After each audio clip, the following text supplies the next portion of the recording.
You're here. We're back. It's the top of the year. We're sorry for the wait, but we're not sorry for the wait. Welcome to Good Earners, reviewing The Sopranos, where we talk about family, finessing, finances, and feelings in the world of Tony Soprano, bringing you a new perspective, a fly perspective, and a black perspective. Now, some listeners wanted me to apologize for us not recording a week or two ago by the time y'all hear this.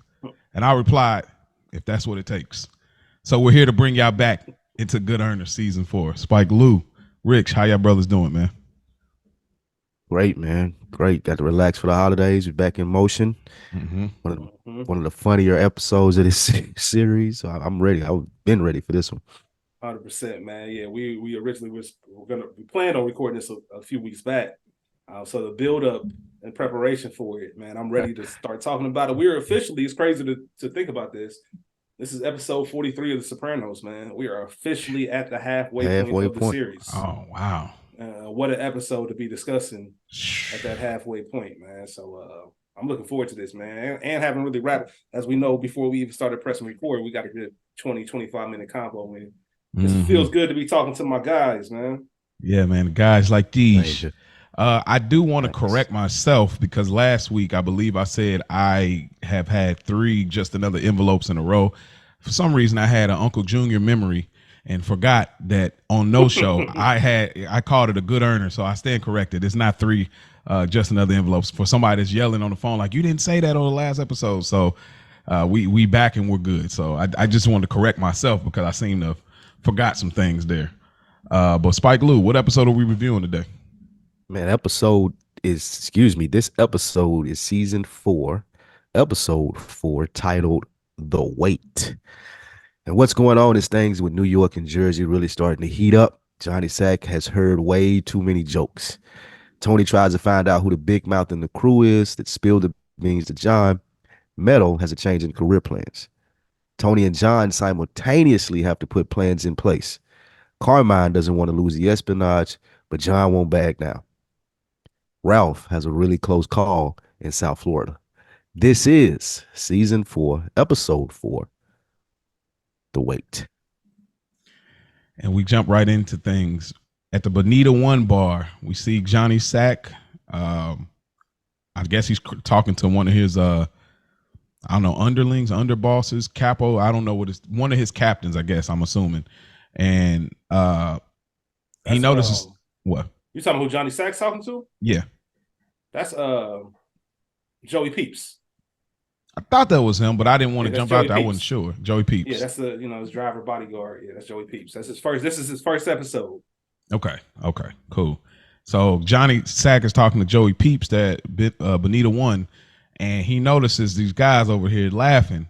And I guess we find out that he's a part of Ralph's crew, and while the guys are laughing, Joey Peeps brings up that Jenny used to be a dancer. And he said, yeah, a ballet instructor. Yeah, ballet.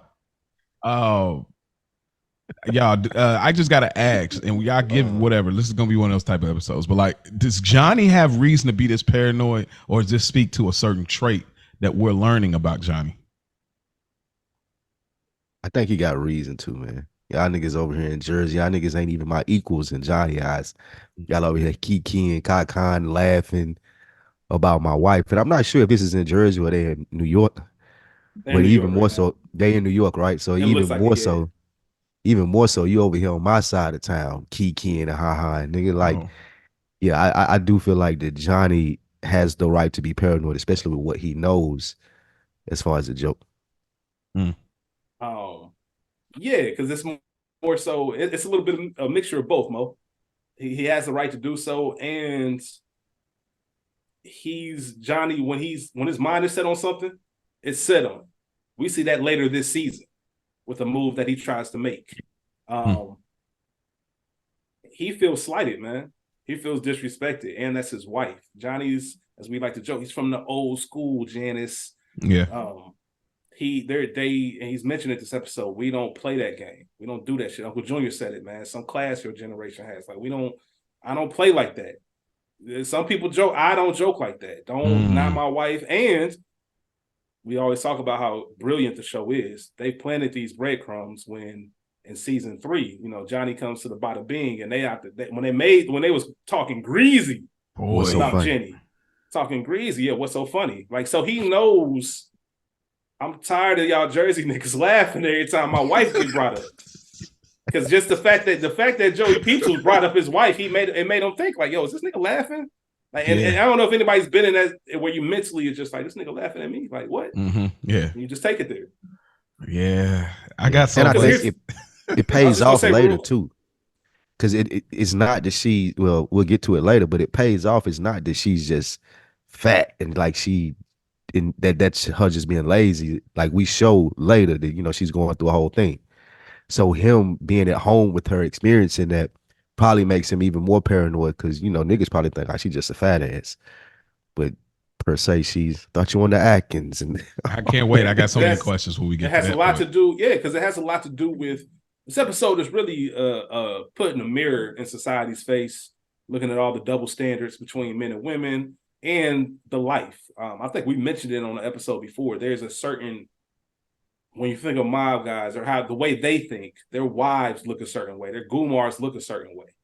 They obviously have to have certain qualities to be a wife, but you still imagine them to look like, slim, fit, whatever the case is. Not Adrianas of the world. Yeah, you wouldn't imagine that. And and we talk about one of the more admirable things about Johnny Sack is how much he does love his wife. Mm-hmm. Him and Bobby, the only two that love their wife like that. So yeah, man. It's but I think what puts Johnny in line or gives him justice is he knows that this shit is true. It's not like he guessing and it's on a whim. He know from Paulie, even though he can't say, that y'all niggas making jokes behind my back about my wife. Oh nah, y'all got me fucked up. A room full of wise guys. Who do you think I am? Like, who y'all niggas think y'all? Who y'all think y'all playing with, bro? Yeah, some shit you let slide, and then the other shit as soon as it's on site. Like, as soon as I see you, we addressing this. Like, it wasn't even like a quiet joke that you and one individual said, and that individual came and told me. You did it amongst wise guys. And even funnier, like the Sopranos opened up a scene with that. Like, it was like the tail end of the joke, and then we just move on. Like, it's like that's the funniest even edit almost, like to just drop us right in. Speaking of 98, 98 pounds, it's just like crazy. But by far, one of the most disrespectful things, like, dog, Johnny Sacks, drink? He pulls up on the op, as the young kids call it. He pulls up on who he, so to speak, thinks is his op, laughing at his wife, Jeannie Sack, starts putting paws and feet to this gentleman, and then he urinates on him. Let me buy you a drink. Oh, man, bro. When people spit and pee on people, it makes my blood boil. I don't know why, but it makes my blood boil. Like, whoa. Yeah, I've been binging a show called Nip Tuck, and it's you seen that before? Yeah, I'm familiar with it. They have a scene similar to like this where one of the characters get pissed on, but it's even more disrespectful than this. If you can get, like, if y'all are fans of Nip Tuck, man, it's probably one of the wildest TV scenes I've ever seen. Wow. I tell you, I won't still in there? Here. Yeah, it's getting bad though. I'm trying to push through the end, but it's I got out of the other show, y'all. I got out of there. Which one? Oz. I got out of there. I tried. I knew you. I knew eventually. I tried. I had to you put that down, bro. Yo, like, it's just I ain't too even picking up that Oz. Nigga. It's too much April Crew, bro. Just too much. Yeah. Like, all right, we get it, but come on. I almost stopped watching Snowfall for that. Like, really? They almost lost. They probably lost us. Yeah, they almost lost me with that. That scene right there. That was crazy. That shit was terrifying, nigga. That was worse than a scary movie, bro. Like, oh man.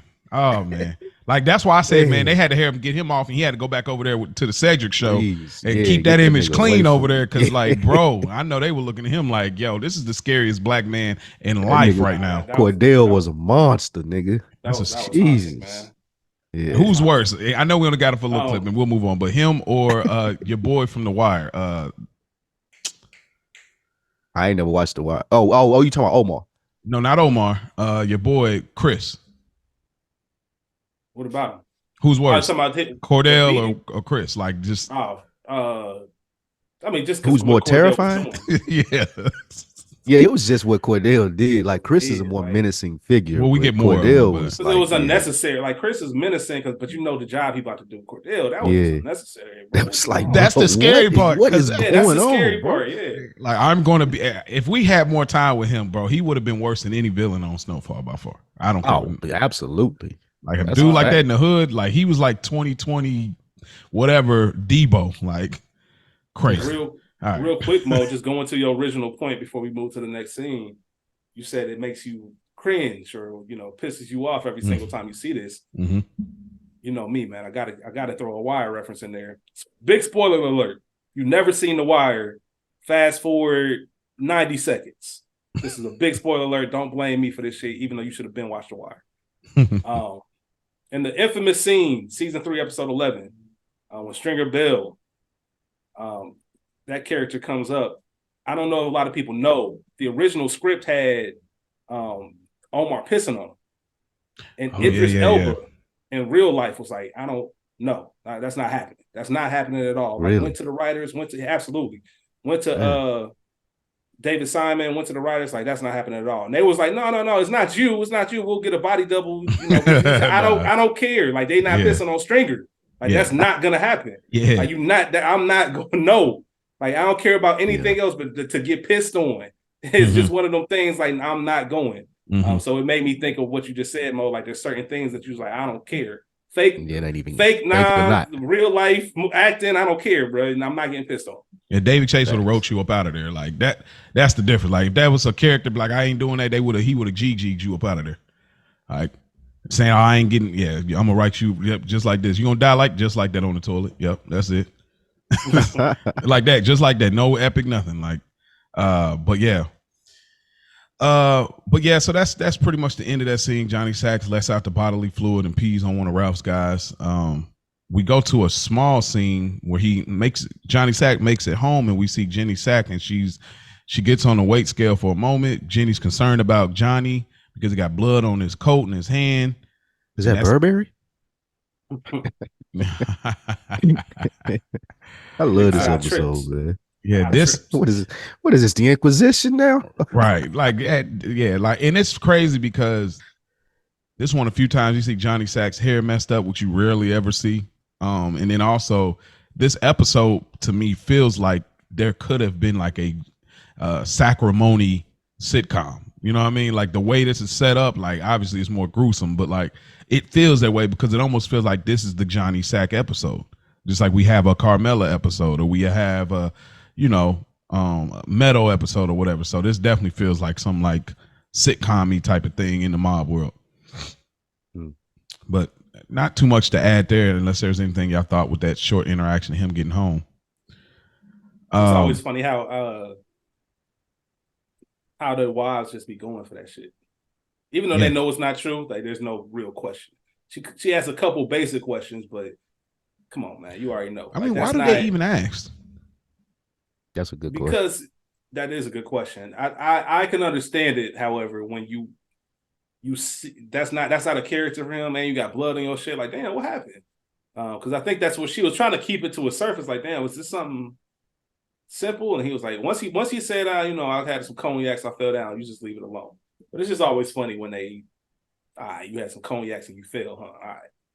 It's always funny to me. I just sometimes you see this, you'd be like, oh, I wish I could get this off. Right. I swear, like the ignorant man that I am at moments, wish I could just get off anything just so you'd be like, oh, okay. Like, that ain't never happened. Ain't never gonna happen. I'm just saying the ignorant side of me wishes I could just. I'm just gonna throw something out there and you just gonna have to roll with it. But we go over to Tony, Carmela, and Brian, Carmela's cousin. He's trying to get them into some insurance, trying to find a way to move their money, get them planning for the future. What did y'all think about this setup? I mean, David spoke about this, I think maybe the first episode of the season, and now we're seeing it kind of play out. I really didn't take much from this, other than Tony said the words anybody in sales hates to hear. Let me think about it. Like that made like you talking about with pissing and spitting. When you deep in sales, that's damn near make you cringe like that. Hey, all right, let me think about it. That's the last thing that you want to hear. You rather hear no than let me think about it. But that was the biggest thing I picked up from that. Yeah, really not much to take here. I would say, looking at it from a perspective of Brian's or even Tony, I know that I'm not about to sign this. I know I'm not really interested. It would have been better if this was a more casual conversation. Just have them come over for dinner. Let's rap about it. You know, you got the briefcase out. We over Oh, in the need your living pitch. room. Yeah. Yeah, we serving tea and coffee cake. Like, it seems like a real thing. Like, you family. I would leave that conversation with, I have no idea if I'm gonna do this or not. Carmela's been talking about it. I finally reached a point where I want to hear it out. I just want to let you know, because I know you do this for a living. I'm not guaranteed to do anything. I don't want you to have that expectation, because you talking about let's draw up the papers, which is what a salesman is supposed to do. Go ahead and assume the sale. But at that time, like, look, just give me some game. Let me get some knowledge. If we do anything, I 100% know it's going to be with you. I just need time to make that decision, which is fair. And I think it would have been looked at differently versus him coming over on the full pitch, because he is family. Yeah. I'll speak a little bit more to this because there's a later scene that I feel needs a little more highlighting when we talk about this interaction. So I'll speak a little bit more to this in that scene. This episode or one of the upcoming episodes? Oh, in this episode. Brian, okay. I was like, because Brian becomes useful, but Tony didn't look at it at right now. Yeah, he didn't realize. Would you guys be, if you were Tony, kind of suspicious or worried? Like, why is Carmela needing access to? Because one of the problems was she wanted access to larger amounts of money, and that's the reason that she's trying to do this. I think from a when this episode happened perspective, it makes sense. I try to keep it in that window. Okay. Because it's hard because we know the series. But if I look at this as this is my first time watching 9/11, everybody's unsure of what's going on, what money's going to be here and there. You in a highly volatile business. If something happens to you, we already seen Angie bumping Cero. I've seen people just be fucked up. So if something happens to you, are we going to be, do I got to lose this house? Let's just get some more shit on paper that I have readily access to, because Carmela wants a little bit more control for her stake in the marriage. I want something I can touch. You tell me we got this money in these offshore accounts, you transferring cannolis, but I can't see that. I don't even know how much is over there. You telling me when the time is right, somebody will come to you on some Godfather shit. Like, nigga, I need something I can see. Right, that's true. Good point. Yeah, I mean, if I'm Tony, I'm not looking at it, and like I said, just within where we are in the series, I'm not looking at it like Carmela's trying to get over on me. You know what I mean? Like, I think that if I'm Tony, this is a natural progression. Like, okay, now she's not asking about Meadows' money, AJ's possible college funds. Oh, we got to get this for the neighbor. We got to pay for this. Now she's talking about her future and well-being because of how you're moving. And so for me, I'm not raising the eyebrow. And plus, it's like we love Carmela, but the reality is, it's like she's not that clever. You know what I mean? Like, if I'm Tony, you're not that clever. Even if I set up something for you to have funds, I will be able to know what's up if you're doing something else. I mean, you had a private investigator, you know what I mean, checking out Melfi in the first season. So it's like, if I want to, I can keep an eye on it. So I wouldn't be concerned at this point at her asking for money like that. Yeah, and we all know, and women will agree, so this ain't even crazy.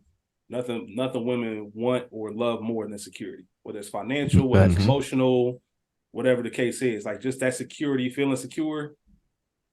That's one of those things. Like, 20 years in, I think you deserve to look at a stock or bond here and there. Absolutely.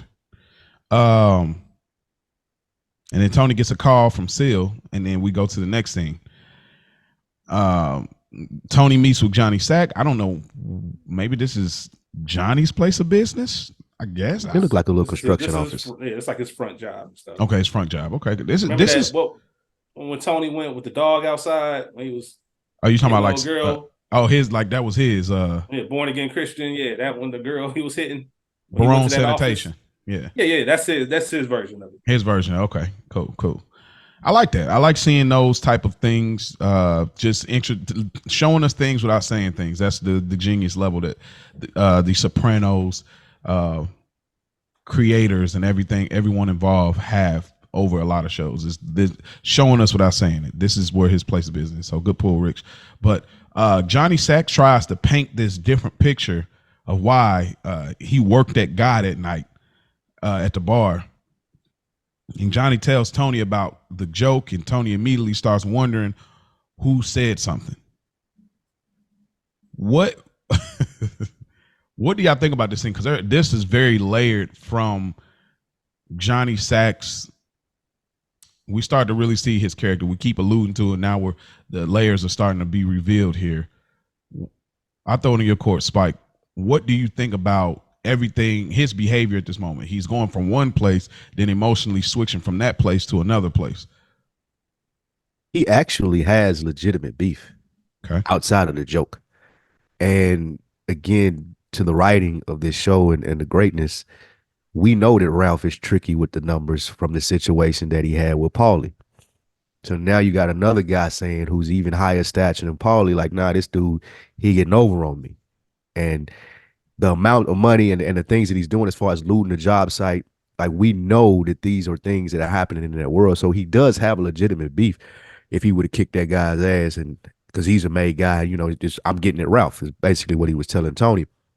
But the emotional part of the 90-pound mole on her ass, that's what really throws all of that out of the window. And it makes it hard for Tony to process what his beef is versus who is this in the crew that's telling it, like, who's the news reporter? No, I thought this was a great scene. It reminds me of shout out to School, man. School's been catching up another week in the books, man. He's loving it. Like, he's shouts out to School too. He hit us up. Appreciate that. Absolutely. School is loving it. But I was talking to him about one of my appearances on when I told the fantasy football story, and just to ask another question. And just when that moment when you realize, like, hold up, this ain't about that. And I love that like you said it's perfectly, Spike. He has legitimate beef. You know, this fucking Ralph's more creative than Spielberg, and we see all that. I love that line. Yeah, I love that line. That's my line of the episode. That's my line of the episode. In more rules than the Catholic Church. One of my favorite things about this scene is, what do you do? Because everybody's been in a situation where somebody does some shit you're not going to tolerate, but it's your friend that does it. So you get a little bit more grace. What does that conversation look like? So you see Tony mad, but Tony's giving more grace than what he normally would. Even Richie, he's a dog, Richie. Mm-hmm. Johnny, like, push one of your dudes in ICU, even though it's not my guy, it's my guy by extension. This is all about respect. That's what it comes down to. So, all right, you telling me about this sanitation. And then he said it. That's how you handle it? Like, they got phones in Miami. He down there. And then when Johnny said, like, cute cocksucker might end up dead, and Tony had that look like, hold on. Like, wait a minute. Hold on. Like, there's no way that this is the real beef. And I know you. I know you, bro. Like, what's up? There's no way you took it there. Right. And just that simple fact of, like, trying to figure out, what are we talking about? And then that's when Tony's made it comfortable. You know, Tony's a genius, man. Like, he's a genius. Like, when it comes to people, man, oh man. Like, he takes a breath, sits down, like that. Just, hey, man, listen, we go back. Like, rap to me, because what's going on? I seen how you was treating him at the funeral, all types of stuff. And then he finally broke down. Like, you know, you hear what he said about my wife? Mm-hmm. And then, like you said, the light bulb went off. I got a bigger problem now. Somebody talking out of shop, somebody talking out of school. Like, I got a leak in my crew and my direct crew. Mm-hmm. Not a leak to the feds, a leak to another family. Mm-hmm. Like, this shit is bad all the way around. Facts. And I'm guilty. I was there laughing at it too. I should have been the one to step up and say something. Yeah, exactly. When I'm glad you said that, Spike, because there's a moment when he tells him about the joke, Tony kind of sits back and kind of has this look, because there's nothing worse than knowing you was guilty about something. The first thing you probably think is, damn, I wonder if they know about me too. I was there, yeah. Or did they know what I said? There. Like, what was said, and you know what I mean? Who told him? What was? How much does he know? How deep do this go? Defense. Exactly. Yeah. Now you playing defense. It's like, damn, I don't even know the info he got to see how we got to play it now. And immediately absolves himself.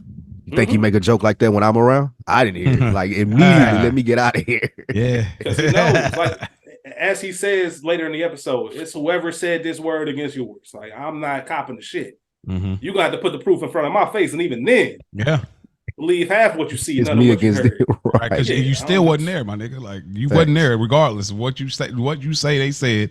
They didn't say. You know what I mean? You wasn't there. Like, you didn't hear it directly. Exactly. You wasn't with me shooting in the gym. You know what I mean? But I find it She really works, interesting. she works hard. Yeah, hold on, man. Go ahead. She's on the Richard Simmons fasting. Hey, like, bro, like this Weight Watchers. Like, this is what's so interesting too. It's like Johnny professes his love to for Jenny, like right in front of him. Like, that woman is my life. yeah, and it's like you don't even see that typically with men that are not in the mob, just your everyday casual men, like kind of professing their love for their wife, like amongst their boys. And I just like, bro, hey man, that won't change my life. Like, bro, I love her. Like, she the one. Like, you don't even see that often with regular men. So him doing that, being a mob boss, it speaks to his real love for her, but like the level of like confidence that he has, and like, yeah, I'm confident to say this in front. Yeah, I know her size, I know this, I know that, and I love her. You know what I mean? Like, it's just such an interesting thing. And then he starts to ask about the guy that he whooped up, and he's like, all right, you know I lose my temper sometimes. So we find out that's one of his problems, is he has like this temper that is later revealed in this episode from Carmine that says it's you're basically being unreasonable. So he has like an unreasonable temper. So like in this moment, him asking like, okay, did the man have a wife and kids? So that's kind of speaking to the heart of Johnny Sack. Realize like, okay, I'm wilding a little bit. So it's just a great little scene between them two. Yeah, and just real quick to piggyback on what you said, it champions. There's a crowd, or even the regular crowd, who's in the middle of this. You know, some people might say, oh, Johnny Sack's taking a little too far. I get it. You'd be upset, but and there's another crowd that's, hell nah, bro. That's my wife. That's the mother of my children. That's my boy Chaz, man. Shout out to my boy Chaz. One of my favorite quotes of his is, when you feel disrespected, act accordingly. In other words, nobody can tell you how to act because you got disrespected. Right. You know what I mean? If you got to take it there, exactly. That's your level of disrespect. Like, this is my wife, bro. I'm not playing. And he speaks to it too here. And this is good. Like, what you said, Mo, is perfect, because he's talking about the Atkins and the fasting. It's not just that she's fat. Again, as I say, it's I'm right here in the battle with her because I love this woman. I seen her going through it, trying to lose the weight, or at least he thought. And that's what pisses him off the most. Like, this woman that I dedicated my life to, y'all niggas is sitting around laughing about her. Oh, no, y'all got me fucked all the way up. So yeah. I'm on the side, as Rich said, of we gonna take it all the way to the mat, bro.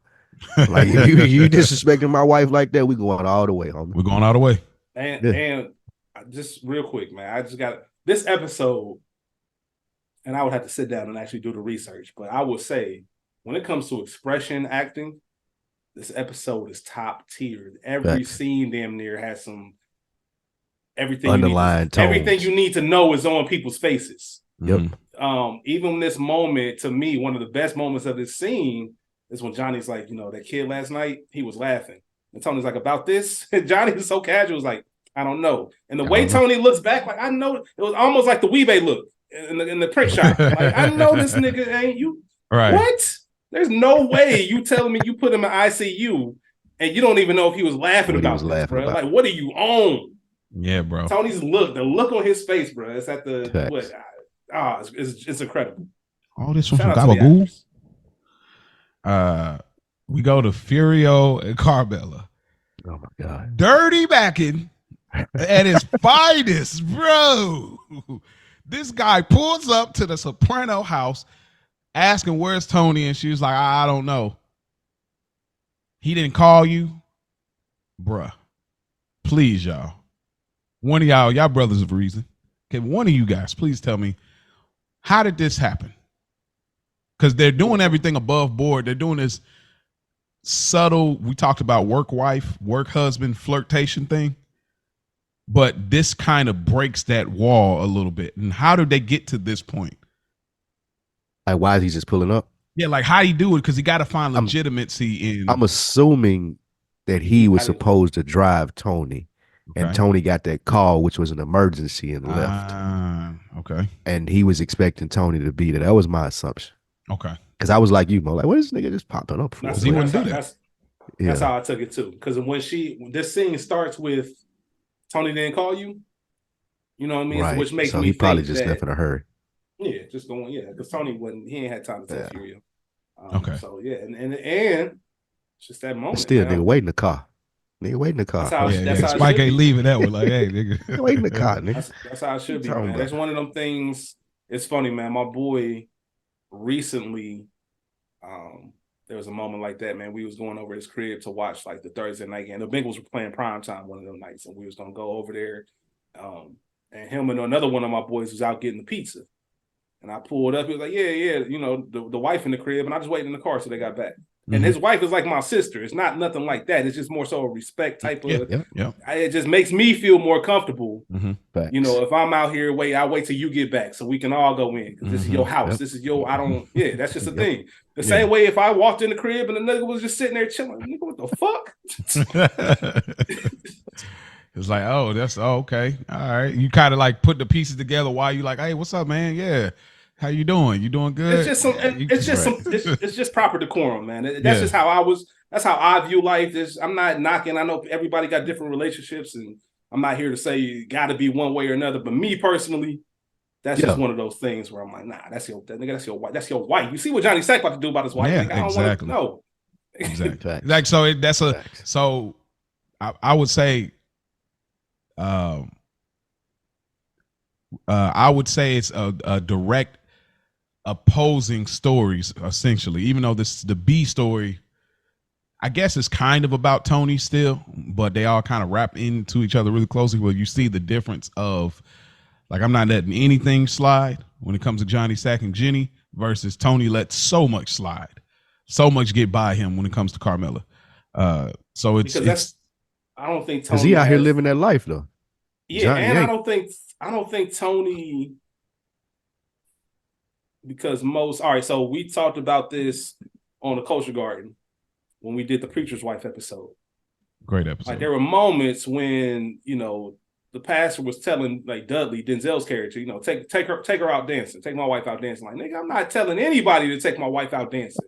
I don't care if I'm busy or not, we'll reschedule, but I'm not about to give another person permission to take nah, man, that's my job, that's my role. And it's Denzel Washington. I'm definitely not letting this nigga take my. So they've been setting it up, even when the ladies were at the gym and all that. They've been setting up that Furio is the guy around town. Like, he's that new single eligible bachelor.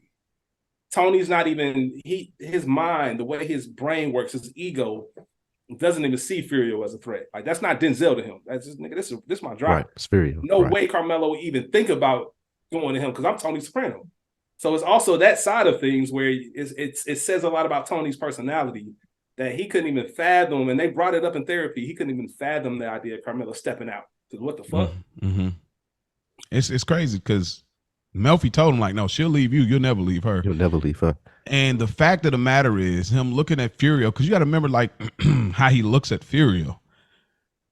I picked you up from Naples, bro.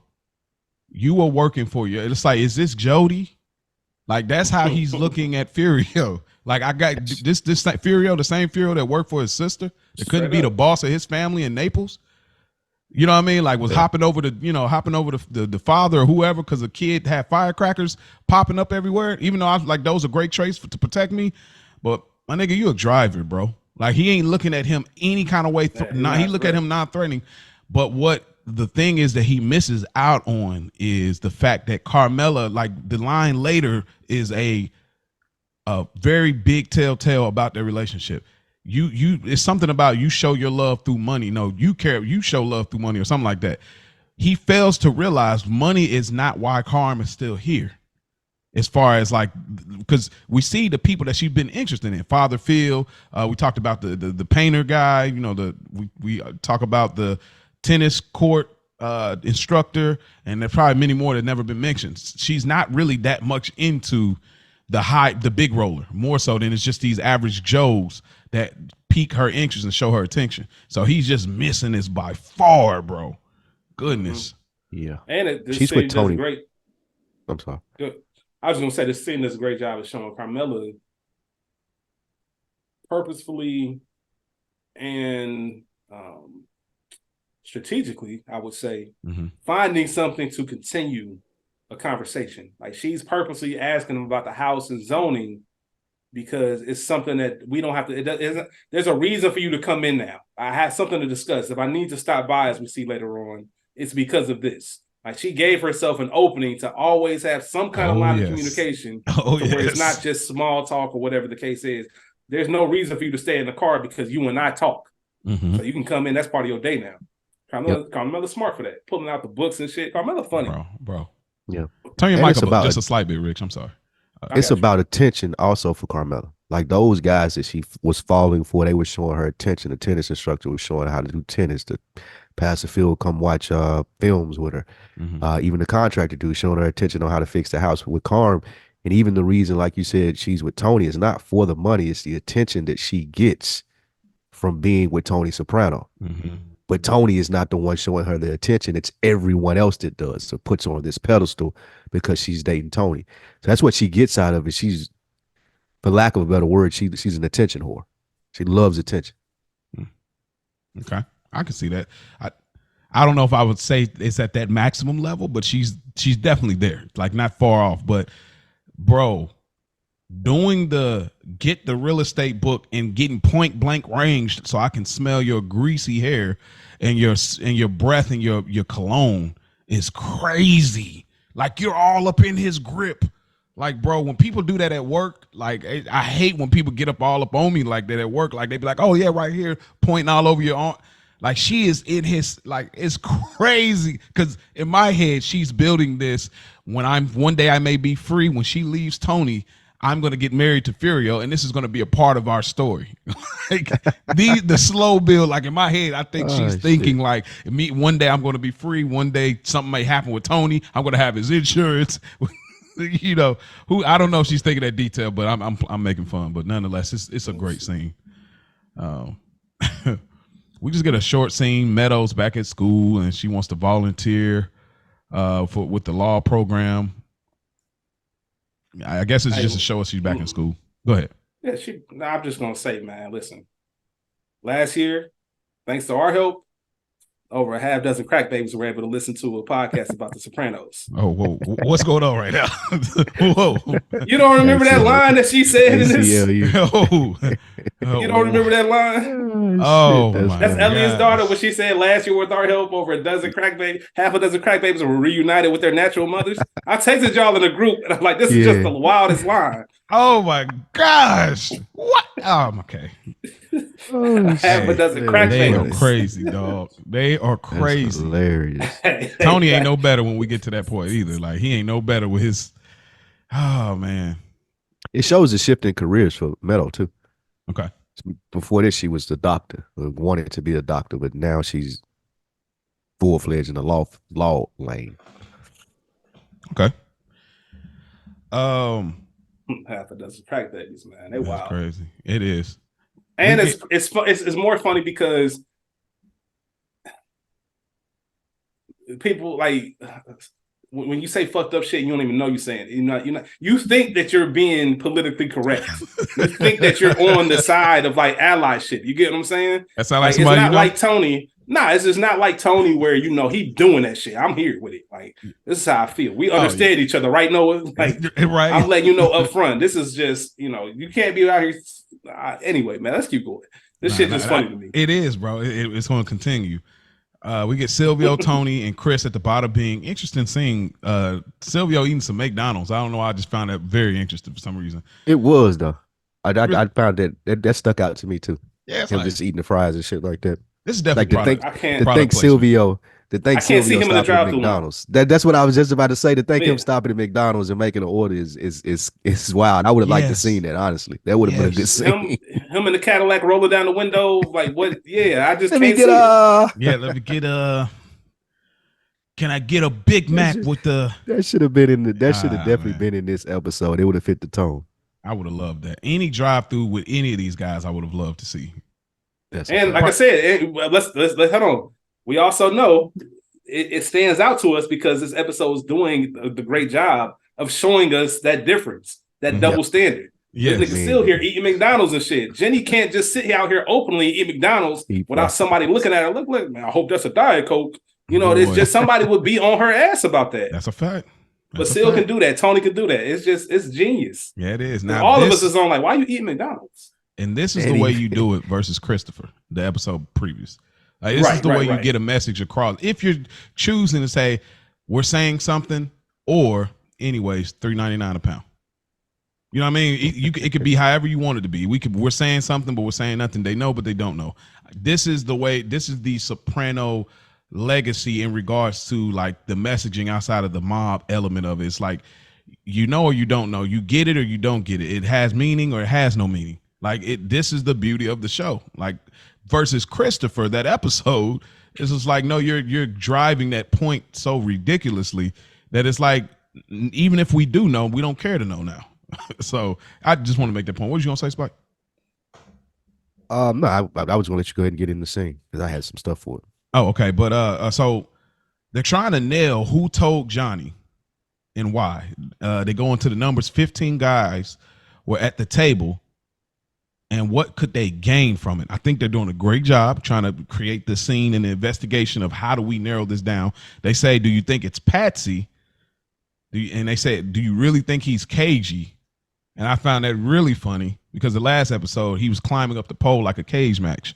But that's just a stupid little humor that I just found hilarious. Like, and it's of course Silvio walks out and Tony asks Chris. So, what do y'all think about this? This is one of the most, I don't even know what you call this type of scene, but it's like so interesting to me. I like the think tank. I like that I got my top 2 most trustworthy guys here, and we're gonna figure this out. I was interested in. I wanted to know more about that conversation and who more they mentioned and why they ruled them out. That would have been a better, more longer extended scene. Mm-hmm. I also thought it was interesting, and we may not have seen it, and it goes to how Paulie is feeling like he's forgotten about. Like it never even crosses their mind that it could have been Paulie by some third party. Like it never even crosses their mind that Johnny Sack and Paulie are talking. At least we don't see it. Like they're just talking about the people in the room specifically. He says 15 people in that room. And then I think Chris's idea wasn't as dumb as Tony tried to make it out to be either. About maybe the feds told him to try to start a war. Yeah. I don't think that was as dumb as he acted like it was. No, 100%, man. It's I personally, and I think a lot of people love stuff like this. It's almost the reason why people fell in love with a show like Succession, because we don't get to see normally what the top of the top discuss and what they talk about. You know, when it comes to business, which we got to remember, they're discussing business. This is their business. You know, most people know the people they see. You know, you walk into the store, you see the salesperson, you see the clerks and all that. You don't get to see the CEOs because they don't do work, or they do a different type of work. So part of our job is not necessarily about numbers, and we got to sit here. So we can't let this shit slide. We actually have to have a meeting. Mm-hmm. We got to get my 2 top trusted guys. We got to really try to figure out how this happened and how we can put a stop to this, because it really is costing us money. So let's go through the whole thing. Let's try to figure this out. There's only a few brains that can go through this. This ain't for everybody. And that's why it's interesting. Because how do you guys, if you find out the situation, Tony just found this out, I'm bringing it to my team, how do we fix this? And to take a problem and fix it out, or fix it by yourself with no blueprint, no training guide, no company manual, is very fascinating. And also just going back to Tony, man, this nigga, when Chris said his thing about Silvio being bugged, he said, you know, it's swept weekly. And even if they did, there's more interesting things said in there than Jenny's fat ass. Like he's so frustrated because he's acting the one way in front of John, but at the end of the day, he knows this is a dumbass problem. And that's what makes it even worse. This is a stupid fucking problem. Yeah. He made a dumbass joke, and now he's he talking about clipping this man over this. Yeah. Do we think that if they actually found out who was the source, they whack them? And the reason I ask is because I go back to season 2 where they whacked Philly Parisi just for talking, right? I was going to say, yeah, niggas got killed for less, B. Niggas definitely got killed. So definitely for less. think like Paulie, if they find out it's Paulie. It depends on really who it was. Okay. If we come to find out that it's Paulie, then we can make it right. Paulie probably pay a fine or some shit like that. But if it's one of the other like minions, you might be gone, bro. We're going to go and turn you over to Johnny Sack. Yeah, because then it turns into, it really depends on how Johnny Sack's want to carry it. Yep. Because Paulie can easily be on some, I never said nothing directly. It came up in conversation. I didn't even know he was going to take this information and run with it. You know, if he probably wants to present it as I never, from my mouth to his ear, he put those pieces together by something I said, which I didn't even know what I was saying when I said it. If he paints it in that way, then maybe you can be like, all right, then you talk too fucking much. You fucking us up by having this, but we're going to let you slide, pay a tax, whatever the case is. If Johnny like, nah, man, he came to me with this information. He went out of his way to let me know that this was being said. And he also told me about the the HUD deal and whatever else was going on. Like, then that's different. Like, now you deliberately going against the family. How can we ever trust you again? Gotcha. I don't care if you go back to Johnny or not. Like, that's bullshit. Right. You don't do that. I find it interesting too that the first time I watched this, when Sil walked out and Tony kind of looked at Chris like, "What do you think about him?" And he was just like, "Tony, you can't really tell." My first watch around this was like, why would he even question that? But then now watching to realize the last 2 episodes with Sil's behavior, with how he was acting about Christopher Columbus Day, and then the episode before that, giving Patsy the call on the floor tiles, it kind of say, okay, maybe you're becoming real weird in your old age. So you start to be like, okay, I can kind of see this could be a small window that you voice some frustration. You know what I mean? So, and you didn't really like when I named Chris as like a successor or as the capo over that crew now. So I could see Chris that. A useless motherfucker too. That answer was terrible. Like, I hated that answer. It really useless ass answer. You never know. It's like, nigga, that's what I'm asking you for. What do you think? Right, and that's what I was just about to say. To your point, Mo, that's exactly I think why you asked him, because it sounds so crazy. I want to see if somebody else thinks it's crazy too. Think the same. I want to ask Chris, and I want Chris's reaction to be, "What? Seal? Hell nah." That's what I want to hear. Exactly. Chris's answer now got me like, "Fuck, man." Like, you never know, T. It could be. Do y'all think that Chris asked him for one of them fries before, and he told him no, or he just bum rushed his fries when he left him in there? I could see Chris asking for one, and I could definitely see Sil saying no. Sil been like, no. Because that later scene we asked for that chocolate, you go eat that chocolate over there. Like, I mean, I don't know. I still think Chris high. Like, I just be thinking he's like, at this point, they're not going to keep showing us that he's getting high, but that we get these moments. And I think at that moment, it's like, you're high, you low key got the munchies, but you trying to play cool. Hey, I'm about to eat one of these fries. I don't care what he's saying. That really was a terrible answer, man. That really pisses me off every time I watch it. Because useless. If you're gonna lead the answer like that, you need to pull up the chair and be like, all right, and I'm gonna say this, but here's why. Like, do I personally think it? No, I don't. But if you look at this, and this, it could add up. I still don't think he did it, but if he were to do it, just don't give me that bullshit, bro. Like, I don't. Bro. As Tony, you should be like, man, project over, bro. I've seen everything I need to see from you. And it's like, get back to whatever you was doing.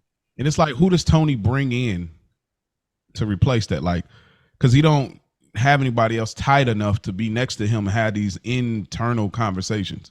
Like, if we say take Chris out because he's too high, we got Silvio, and then who would be the replacement that we would feel that Tony could trust? One of my favorite scenes, Uncle June. June. Uncle June had the best information in this episode. June did have that. And Hesh. He could ask Hesh.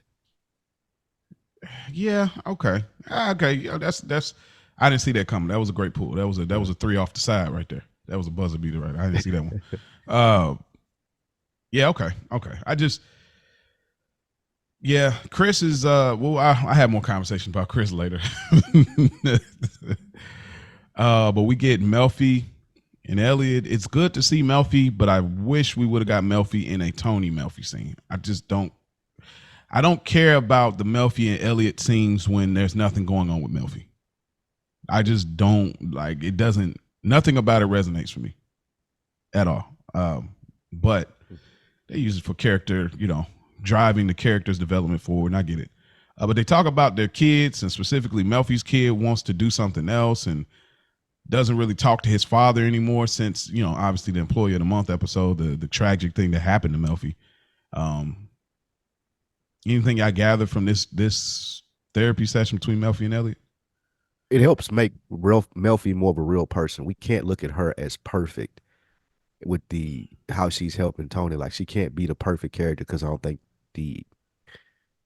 her therapy would register with us as a viewer. being that we get to see her in these scenes and she's struggling with her kid and struggling with giving Tony advice, knowing she's going through the same thing, it helps me with the character. So I do like it. And I like that it was short. We didn't need too much of it. Just get in, get out, boom. Exactly. Yeah, Mhm. I just think they just tied them all together to tie the three kids together. Like that was it to me. Like it was his daughter, Tony's daughter, and her son. Like I feel like they were tied it together, but it never really produces anything. That's why it bothers me a little bit more with this one specifically. Like nothing came up. I thought, oh, we're about to create some weird Gloria Trillo, Carmela worlds blending moment with the kids somehow in college, but it never really becomes it's a sophisticated way of tying it all together to what Elliot told Melfi at the end about the parking garage. Mm-hmm. That's all it is. Like they use all of these pieces to kind of bring that point home, which is cool, creative in their sense. But like you said, it's not needed per se. It doesn't add anything past this episode. Yeah. But we love to see Melfi. I'm a big fan of Melfi, so I'm glad to see her. Ralph is back. He just came from Miami. Yeah, just came back from Miami. His back been messed up because Janice pushed him down the steps. I think his back been messed up for other reasons. But now he's back. Hey. Ralph Cifaretto. Maybe it's his medication. It's definitely the medication. That's why he started. He put Vito on that medication, man. Like it worked for me, it can work for you. Man. Which brings us to our ad. No, just like.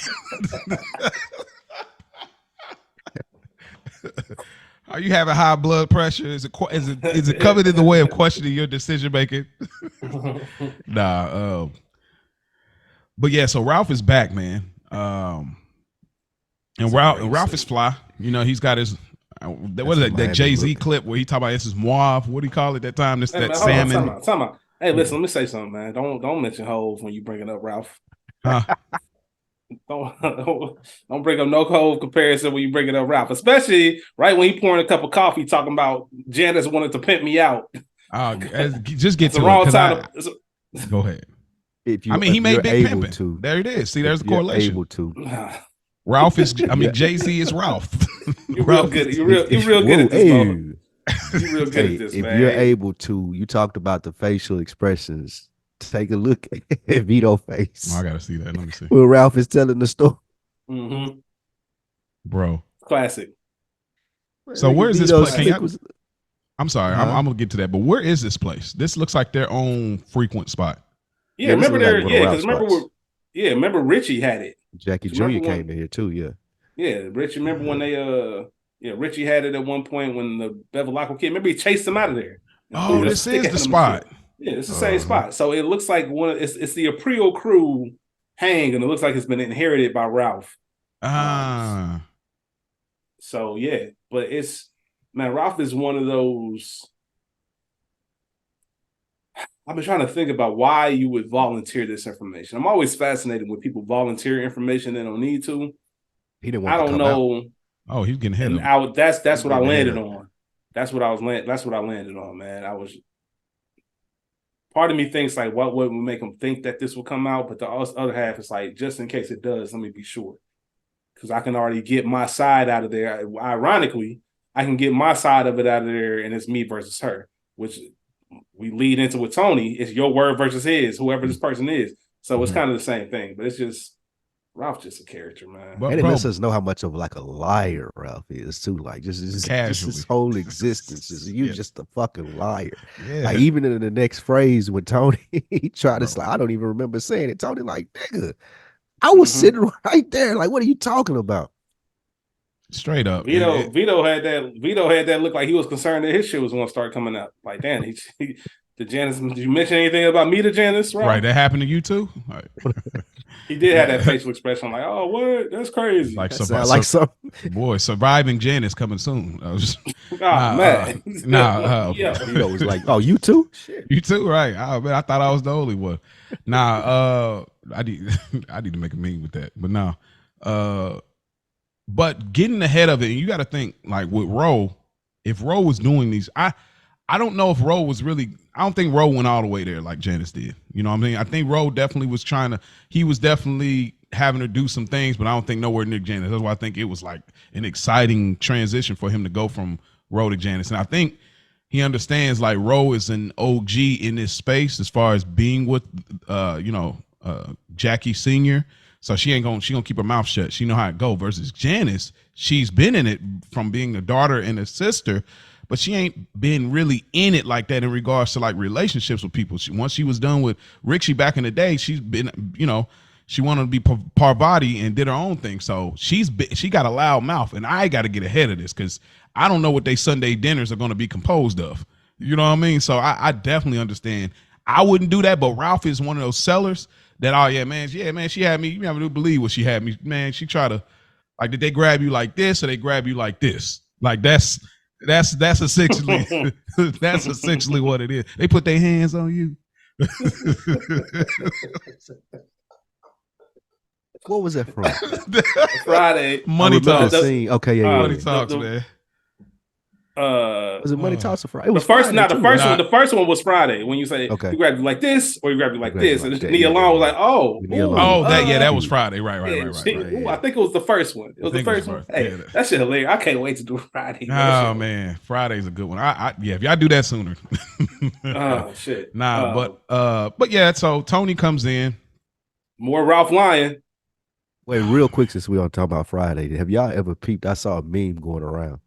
Did y'all ever peep at the beginning that Ezel had the boxes that Craig got fired for stealing? I'd never peeped that. That's one of those cuts, ain't it? Yeah, like he was running with the boxes and they thought that Craig stole them. It's one of those. Yeah, it's one of those internet peeps. Like it didn't. Yeah. I didn't realize it until the internet came around and started making clips like that. Yeah, and I was like, oh shit. Funny. Yeah, it's like the Home Alone thing where they like when you realize the cop is the robber. All right. People were like, bro, I gotta catch it. He's the same person. Like, yeah. People didn't realize that. I don't know what they was on. Yeah, exactly. People's dogging people for not knowing that. But yeah, that's an interesting thing. But Tony comes in and pretty much he's giving them game like, look, this is what we got to do, bro. You caught up. You're gonna call. You're gonna make things right with John. That's what we're doing. You know what I mean? He tried to like Spike said. He tried to get off. Like I don't even remember the joke. It's like, bro, knock it off. Stop capping. Like we ain't gonna even do that. Well, hold on real quick, Mo. I'm sorry not to cut you off, but that just goes into even before that part. Right when he sat down, Tony, first thing Tony said was, how's Donnie K? I was just asking him about that. Ralph didn't say a word. What a fucking word about Johnny K. Had no concern about his man that's in the hospital. No, like, how's he doing? No check-in. But he put the sad face on. Oh, it was just terrible. I was just asking him about that. And then he goes right into the, you know what? Honestly, funny thing about that, Tone, I don't even remember saying it. Like, bruh, like you are a fucking liar. Man, it's he's something, listen. Bro. You're a liar and you don't listen. Yeah, but go ahead, Mo. I'm sorry. I just had to. No, you good. The first slide set all of this up. So I'm like, man, this is bullshit. Like even remember what was that last season when Tony was last season when Tony was talking to Ralph about whacking Jackie Jr. And he's just like, Tone, man, you know, you're the boss. You know, what do you want me to do about this? He's like, hey, we talked about this. We agreed we was going to give up a pass. Yeah, like you try to lie in front of me, like you did. You know what I mean? Ralph is, man. We're gonna move on, but the Ralph era in Sopranos is just a top tier era. There's just not an era like that to me, as far as level of excitement, a character that comes in and brings so much excitement, so much conversational piece is just really? Wild. Right next level. What? All right. This is a quick sidebar. All right, because I was really thinking about seasons and just my rankings and things, and I really think it's for me it's 5 and 4. I think 5, then 4, and then maybe 6B, 3, 6A, or excuse me, 2, 6A. Well, I don't know, somewhere around there. Either way, those my first top 3 seasons. I think about 5, and I think about those characters like Phil coming in. So I think Phil's in that ranking. I think you got Richie and you got Ralph. And it might be Phil for me. Phil is there, but he brings a different excitement. He brings a stale face OG, like he's funny, not trying to be funny. Like, you know what I mean? And Ralph is just like a funny character for like the odd reasons. You know what I mean? Yeah, I give you that. Ralph is one because Ralph like is everybody knows him. Yeah, he's just an oddball. Like Phil is a better version of Richie almost to me, right? Like I feel like he's a more, I don't know, he just feels more mapped out. But I know we're not there. We always talk about, for those that never watch Sopranos, y'all will see Phil and y'all will be excited when Phil comes on the scene. They're like, oh, that's who the Moolies was talking about. But you know, Ralph is definitely, for me, it's just when he comes into the scene, he just shakes things up so much because there's so many funny storylines tied around Ralph. So many headaches, man. That's what I think. That's what pisses me. It's the headaches, bro. You bring so many headaches. I know you bring in so much money. I mentioned this before. Like you can get away with this because of your income, but at some point, the Warriors get tired of Draymond Green's antics, right? Yeah. At some point, the shit get old. And no matter how many rings you bring in, or no matter what kind of tone you set, you get tired of it. And it's just that he just brings that element of a character, man. It's very interesting. But every team, every dynasty, every great league has one. Just that. Yeah. You need a Dennis Rodman. Yeah, I would go with Phil first then. But Ralph is a close second though. Okay. I will say that Ralph is a close second. Who you think keeping that fat bitch in Devil Dogs? Man, they going in on Jenny, bro. Man. Like, oh man, these guys are the worst. Like, no real sentiment about anything that Johnny was talking about. Like, I love her. She's balls, bro. Cows sliding in his pocket with our hard-earned cash. Who you think keeping that fat bitch in Devil Dogs? Bro, like, wild.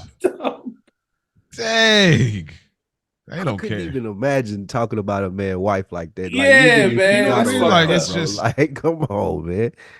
That's crazy. You're right. Like, just to think about actually doing that, like every time, like even when you get to like, I think what season 6, I did a clip recently, but like that season 6 scene with Paulie and Tony on the boat. It's just like, man, hey, when you was downstairs, I seen a whale. Made me think about Jenny's shack.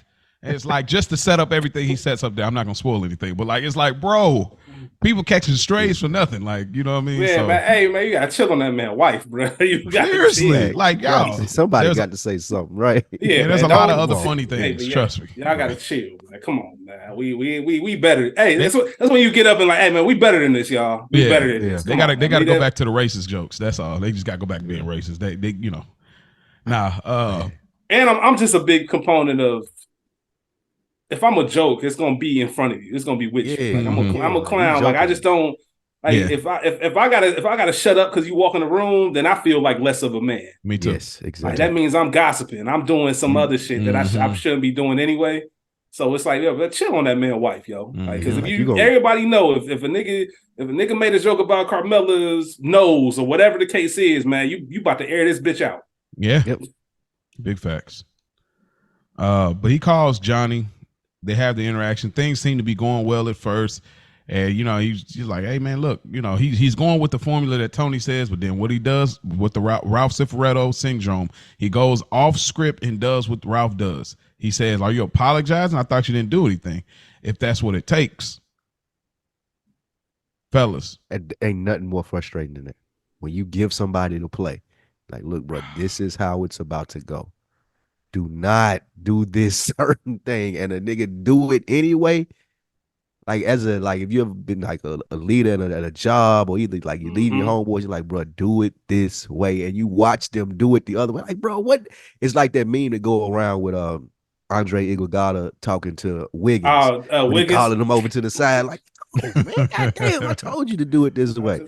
But one more thing I want to say too. That scale was a goddamn lie in the beginning. It said Jenny Sack was 260 pounds. Bro, that is not a 260-pound woman, bro. I'm sorry. I'm sorry, y'all. This ain't we ain't fat shaming overweighting, but that scale she ain't 260. That's one of them scales where like you move the lever. I already had some weight on it, and you move the lever. Yeah, all that that's cap. Like, 260 is crazy.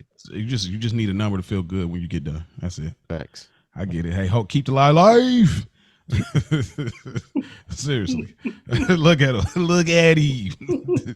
I'm throwing the hoop. Come on, Rich. Come on. You gotta Shaquille that joint. Come on. even and they did a great job, bro. Even what made me think of it is the props in the scene. They got her weighing salads, like Yeah, weighing the bro. meal portion. So like Johnny Sack feel like that The she way, invested. So like again, it bro. makes so much sense that he's this mad because he in the house with this woman every day and it looked like she fighting a good fight. Oh, okay. Bruh, Now it's making sense to me. Okay. the way he peeks in the kitchen, she weighing that food and looks back at him and smile like, bruh. That's what make him turn up even more. Like, man, I'm watching her right now. Okay. Like fight this fight. I'm listening to you. Like, man, nah, fuck that. Okay. Now it's starting to You're a come real into weasel. focus. I was missing that. Thank y'all. You know what I mean? I was ready to hear you out, and then I looked at my wife and I see how much she's weighing her shit out. She's portion control, all that. I turn right back on the phone. You know what? You a real fucking weasel, man. Fuck you. Like, yeah, okay. That's where now it flips yeah, because okay. Okay, Nigga I hit bodied Tony it, with man. Just 1 minute, just 1 minute, man. That's what it takes. Man. Yeah, bro. I love, and I don't know if this is my favorite scene. It's top 2, top 3, because I love the way Tony is quarterbacking this and he's coaching it. Because we don't think playing telephone was like a middle school thing, right? Back in the day, for all the kids out there listening, because now we got cell phones, but there used to be a time where you could 3-way call somebody, the other person I know you on the line, maybe get them caught up in something or hear some stuff, whatever the case may be. And Tony's really sitting here like, I don't trust you enough to get this handled. To fix it. Let me be the offensive coordinator in the helmet. And really like tell you, if you see this, throw it here. Yeah. And Tony's like, from who? Like Johnny, the way in real time, I'm listening to Johnny, and if this was me talking, this is what I want to know. I'm mouthing it to you. We setting this up. Even when Johnny go off, like Tony's looks like, all right, just let him get his shit off real quick. Don't even say nothing. Let's see where he's taking this. I love that about Tony. I've said it before, just how strategic he is, how he can see the big picture, and he has a plan. Like, bro, if you follow this plan, we will be good. This conversation will end perfectly. Only thing you don't got to do is apologize. Whatever you do, matter of fact, don't apologize. I don't give a fuck what else you say. Do not apologize for that shit. The one thing that he did was apologize. And the way Tony's like that face, once again, expression acting, kind of had that look and his fist was balled up. Like, I want to punch you right in your shit, bro. Like, the fuck I tell you. Yeah. Chris did it in later seasons. Chris did the same thing when they had a meeting. I always reference that moment when I remember when you used to wait in the car. When you used to sit in the car. Yeah, that's a perfect. And it was with Johnny Sacks. It was with Johnny Sacks. Like, so, bro, like on the way over here, I told you not to say shit. Don't say shit. And the first thing you do is you bring that shit up. Like, bro, shut up.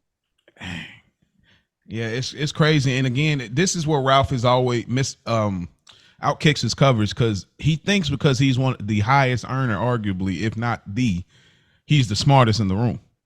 But he's not, because Tony knows how to tap dance better than all you fellas. He does it the best. He's telling you how to do this. For it.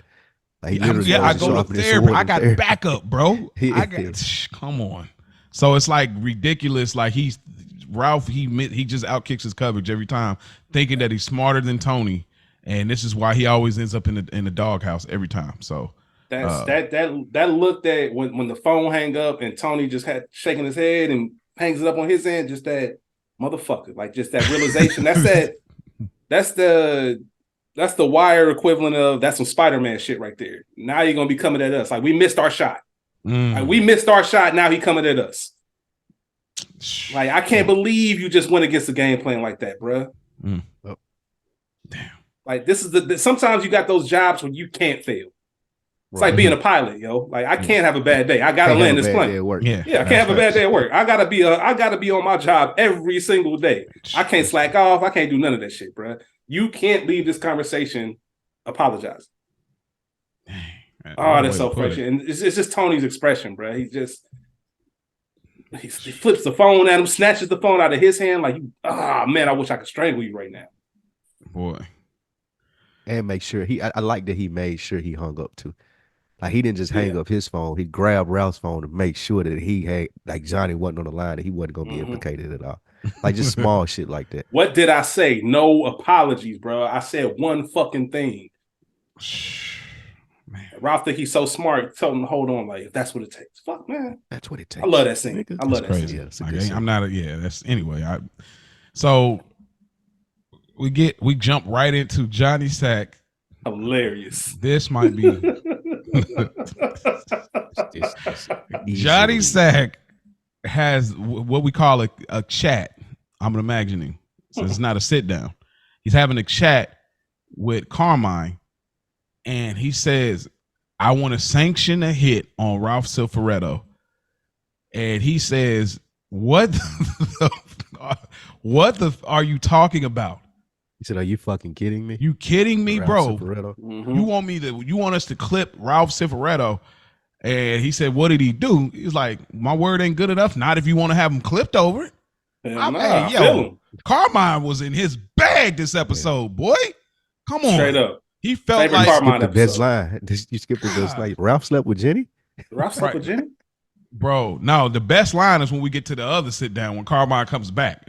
I just made a clip on That's Instagram. true. Y'all go check it out. But like, Oh yeah, when he come back to that point about the money, man, that's when that was his boss moment. yeah, Like, I'm the boss of this shit. Like enough is enough. yeah, enough of that. But he wants to. He said he's really trying to get it off. So you're not gonna let me defend my wife's honor, my honor, like. But the funniest thing to me is just what happened? What did he say? He said like the fact he had to pause because he was so heartbroken. Like that is so funny to me. Like because he said he's paused like it was the most low down thing somebody could say about your wife.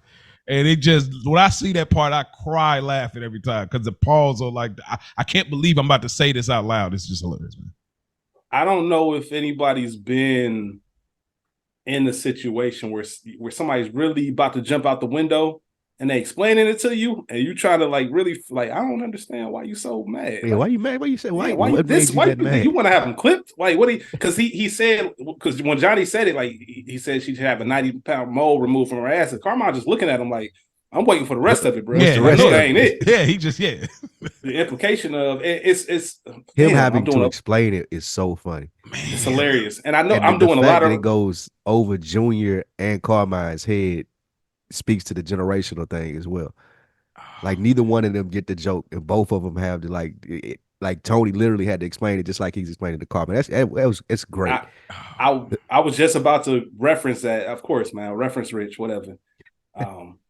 This scene reminds me of Straight Outta Compton when they played No Vaseline, and Paul Giamatti's character. He's like, I can't believe none of y'all are upset about this. Like, I can't believe I'm the only one. That's how he was. It's a generation. Everybody else like this is rap, bro. Like this, right, we ain't about to get here emotional. But he was really mad. He wanted to sue all types of shit. And Johnny's like that in this scene. Like he's the only one really riled up about this. And I can't believe y'all not taking this more serious. And everybody looking at him like, bro, like bro, calm the fuck down. Yeah, calm down. You want to have this man clipped? Like die? I'll crack him good. 200 grand. What's next? Gets the fucker for $1 million. Johnny wants to fuck. He wants to fuck. Genuinely confused though. Yes. Not even like just genuine. Like, what's going on here? Gosh, bro. Carmine came off the bench and hit 30, man. The fucker for $1 million? He wants the fucker. Like, okay. The fact that he was serious. The fact that he really was like, oh, so that was what you're saying that he's saying. Like almost, wow. Like you sipped that espresso, like, man, get the fuck out of my face, John. And it's like he just wasting my day. There's something about old school. This is why it's good to be around older people, senior citizens sometimes, because there's something about old school and their pacing with things. Us that are younger, our age, probably even people younger than us, even moving even more.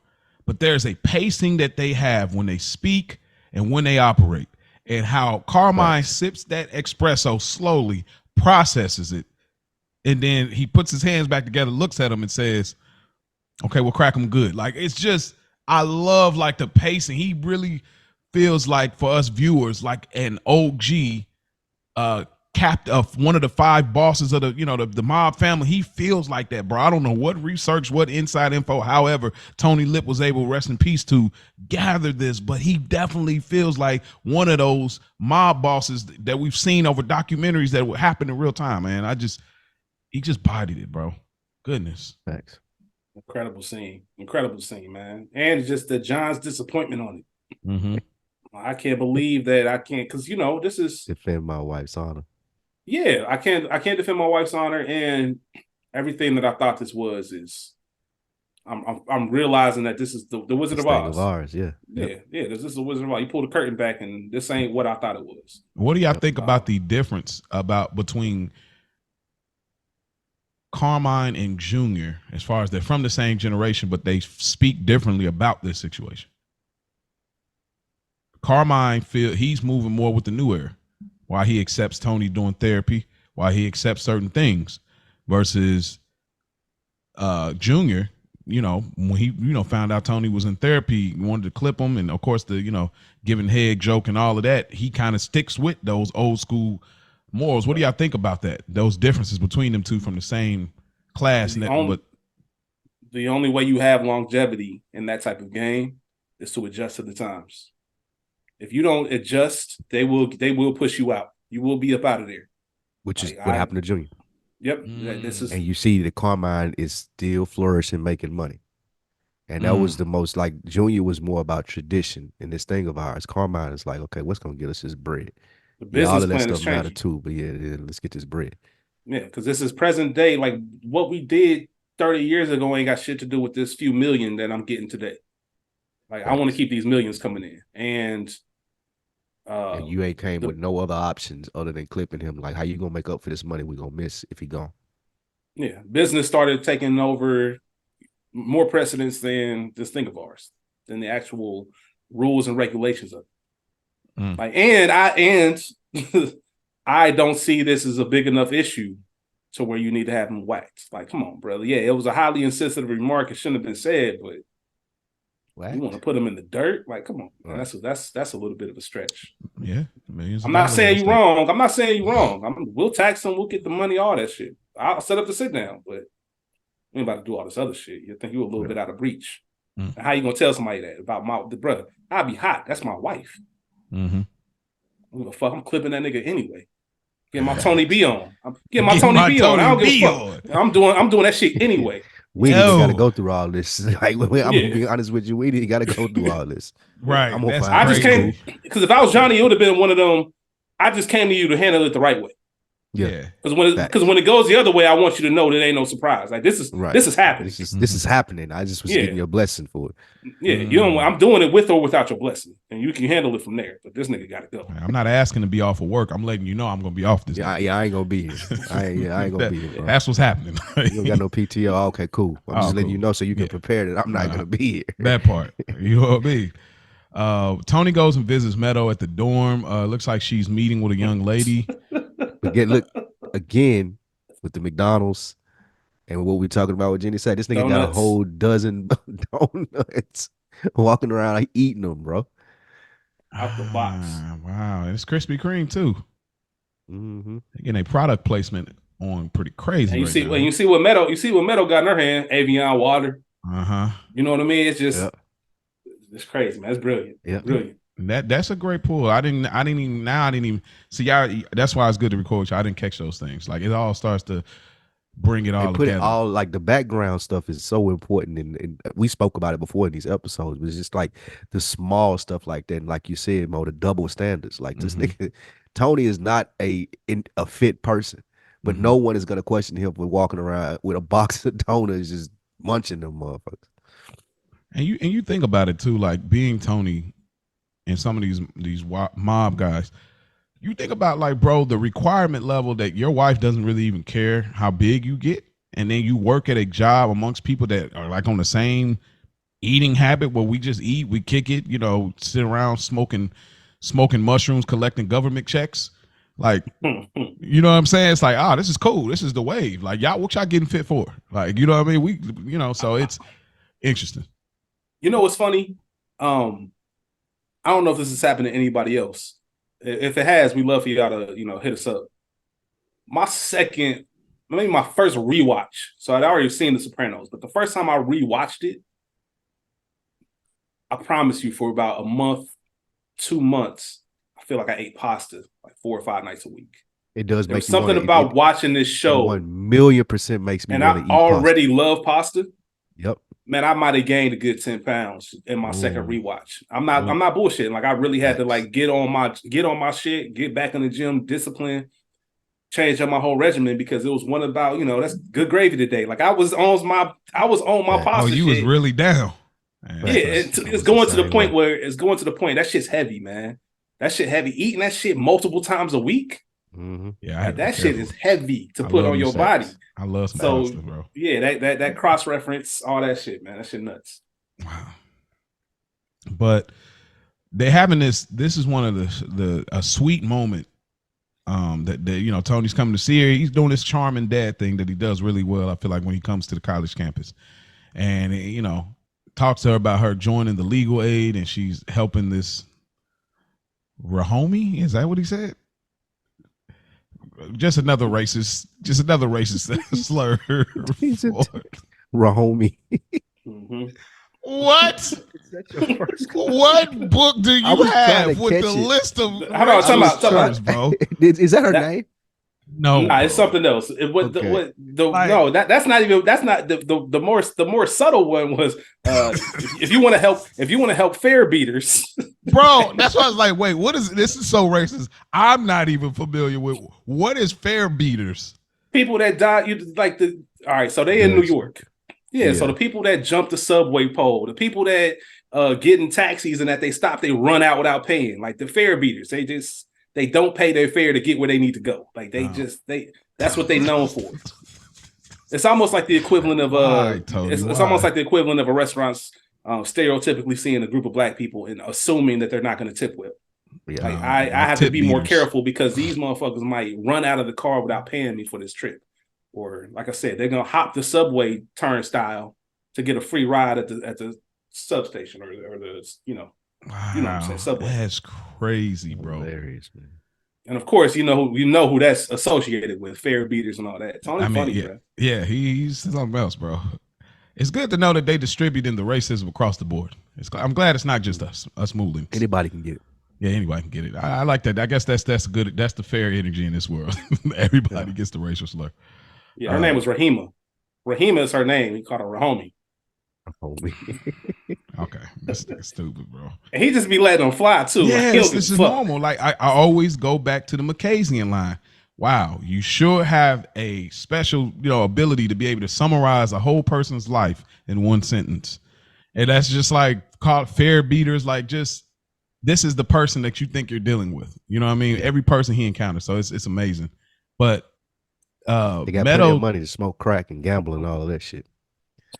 Yeah, I think that he's going back to the black conversation again. Am I assuming that with that moment of it? Minorities, underprivileged. Yeah, that's it. Underprivileged. Okay.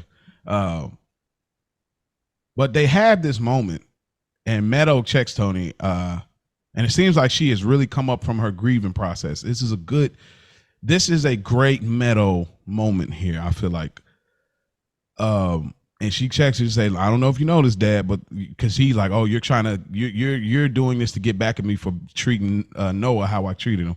Little does he know that he dogged her, but she kept that on tuck. But she says that little do you know, Dad, the world doesn't revolve around you. And they do this moment where I don't know if it was in the script or it was like this moment that kind of slipped through that they kept, because the way it feels, it was like him kind of smiling, like maybe he has some more line. I loved it. Like it was just laughing. Then the way she smiles back and kind of looks to the side, I was like, this is an adorable moment. I had a moment like this recently. Yeah. With my homegirl, because it was one of those, man, as you grow, you just start acknowledging and accepting things about yourself. And Tony, he's in therapy, obviously, but I this my homegirl, man. I know her for years, and we was chopping it up, and I said, man, I can't even play with you like that because I know you sensitive. She looked like, I know you ain't talking. Like I know you ain't talking. Like you sensitive. And for the first time, I was like, yep. So and what? Yep, I'm sensitive. So what? Yeah. Yeah. At least I could, But it was one of those where Tony. It reminded me of this scene because Tony had that look like I can't say nothing because you're right. Mm-hmm. Even though I'm not verbally gonna do it, I'm just gonna be like, you know what? You're right. I do think the world revolves around me, but I'm gonna drop it because you have a good. It was point. Almost like you got me moment, and that was I agree, that was adorable. And there is just I find it very attractive when women can correct you in your ignorance in this graceful way. I'm not saying that's always the case, but this was like I liked how she did it. Like, she smiled at him, but she's absolutely correct in everything she's saying. And it's like so dope to me. I don't know. I liked it. For me, the fascination was the father-child relationship when you have to transition from my house, my way, my rules to now you're becoming your adult. Like, who are you as a person? Like, who are you as a person now? Like, I can't be hands-on because you can make your own moves, even though I'm still financially supporting you. But we can have these, now I can have these kind of conversations with you and get to know who you are as an individual. And we can have those moments. I thought that part was cool. I'm like, oh, I got checked by my daughter. That was pretty neat. Mo, I'm sure there might be a time where your daughter teaches you something about yourself. You're like, damn, like, that's my, you know what I mean? She, like, what happened to my 8-year-old? What happened to my 9-year-old? Yeah, that big was in facts. the crib? It's like, okay. So that part's pretty cool to me. Yeah, you got me. Anything else you want to add to this fight? No, that's it. We nailed it. Okay. So we go to Tony. Tony leaves and he's walking in the car garage. Elliot is pulling up behind him, but Elliot is like right up on him. And Tony's like, hey, take it easy. I really don't like this from Elliot. We'll get there as far as when he talks about it, but because now Tony was dead in the middle of the road. Like, you're supposed to move one way or the other so cars can go. You know what I mean? So I will say that. However, Elliot being this close to Tony walking is crazy. Yeah, it really is. It's just ridiculous. I don't have anything else to add to it. If you guys want to add something, this is all seems set up to me, but I just want to know if y'all thought that Elliot knew who that was. It's hard to tell. I never have a good answer on this. I don't think he do. I didn't, but then once he tells the story to Melfi, it's like he did. So I never really put it together if he knew who that was. I land on the side of he doesn't. But we know she slipped up and said who her patient was. Tony Soprano's obviously a known figure in the papers and in the news, so he would know what he looks like. I don't know if the garage was well lit enough for him to put that together. So I'm going to say he didn't know who it was, but it's just interesting because the way he creeps up, the only reason I ever thought that is the way he creeps up is almost like, I should just end all this shit and just hit this motherfucker. Because it doesn't make sense to your point, Mo. Why you follow me? You gave me the first one and okay, my car's right here. Just give me a couple seconds. And then you creeping up again like, hey, take it easy, bro. Like, you crowding me. Yeah, and then like you want to look all scared and be like, no, bro. You like all up on me. Like, just wait.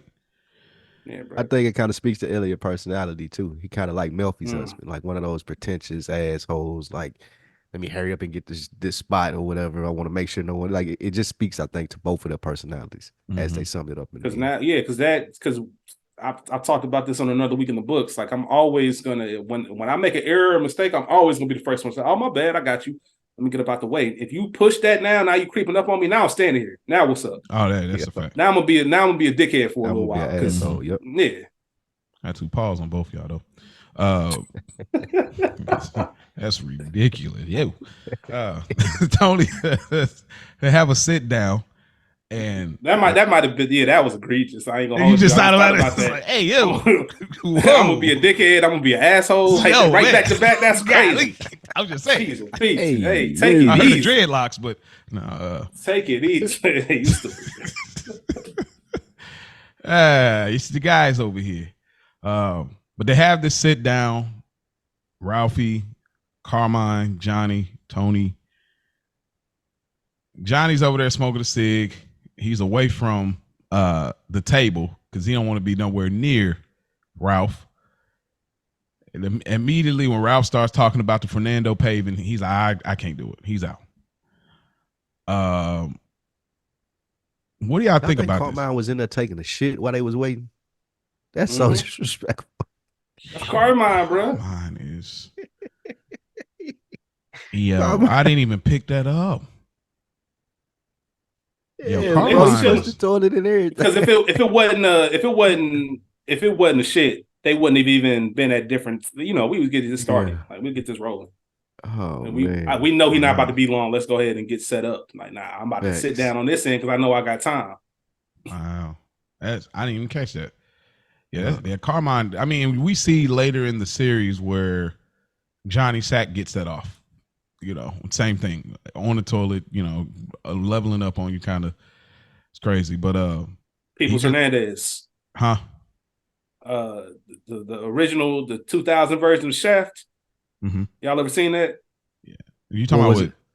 The 2000 version of Shaft with Samuel L. Jackson and Christian Bale. Mm-hmm. And Jeffrey Wright was in there. Peoples Hernandez. That's one of my favorite side characters, Peoples Hernandez. And there's a moment where he was on the toilet just giving out orders to Christian Bale, like, nah, you gonna move this dope and all that shit. And I just that's like one of them flexes. Like, this man is on the shitter, telling me what I'm about to do. And I can't do shit about it. No pun.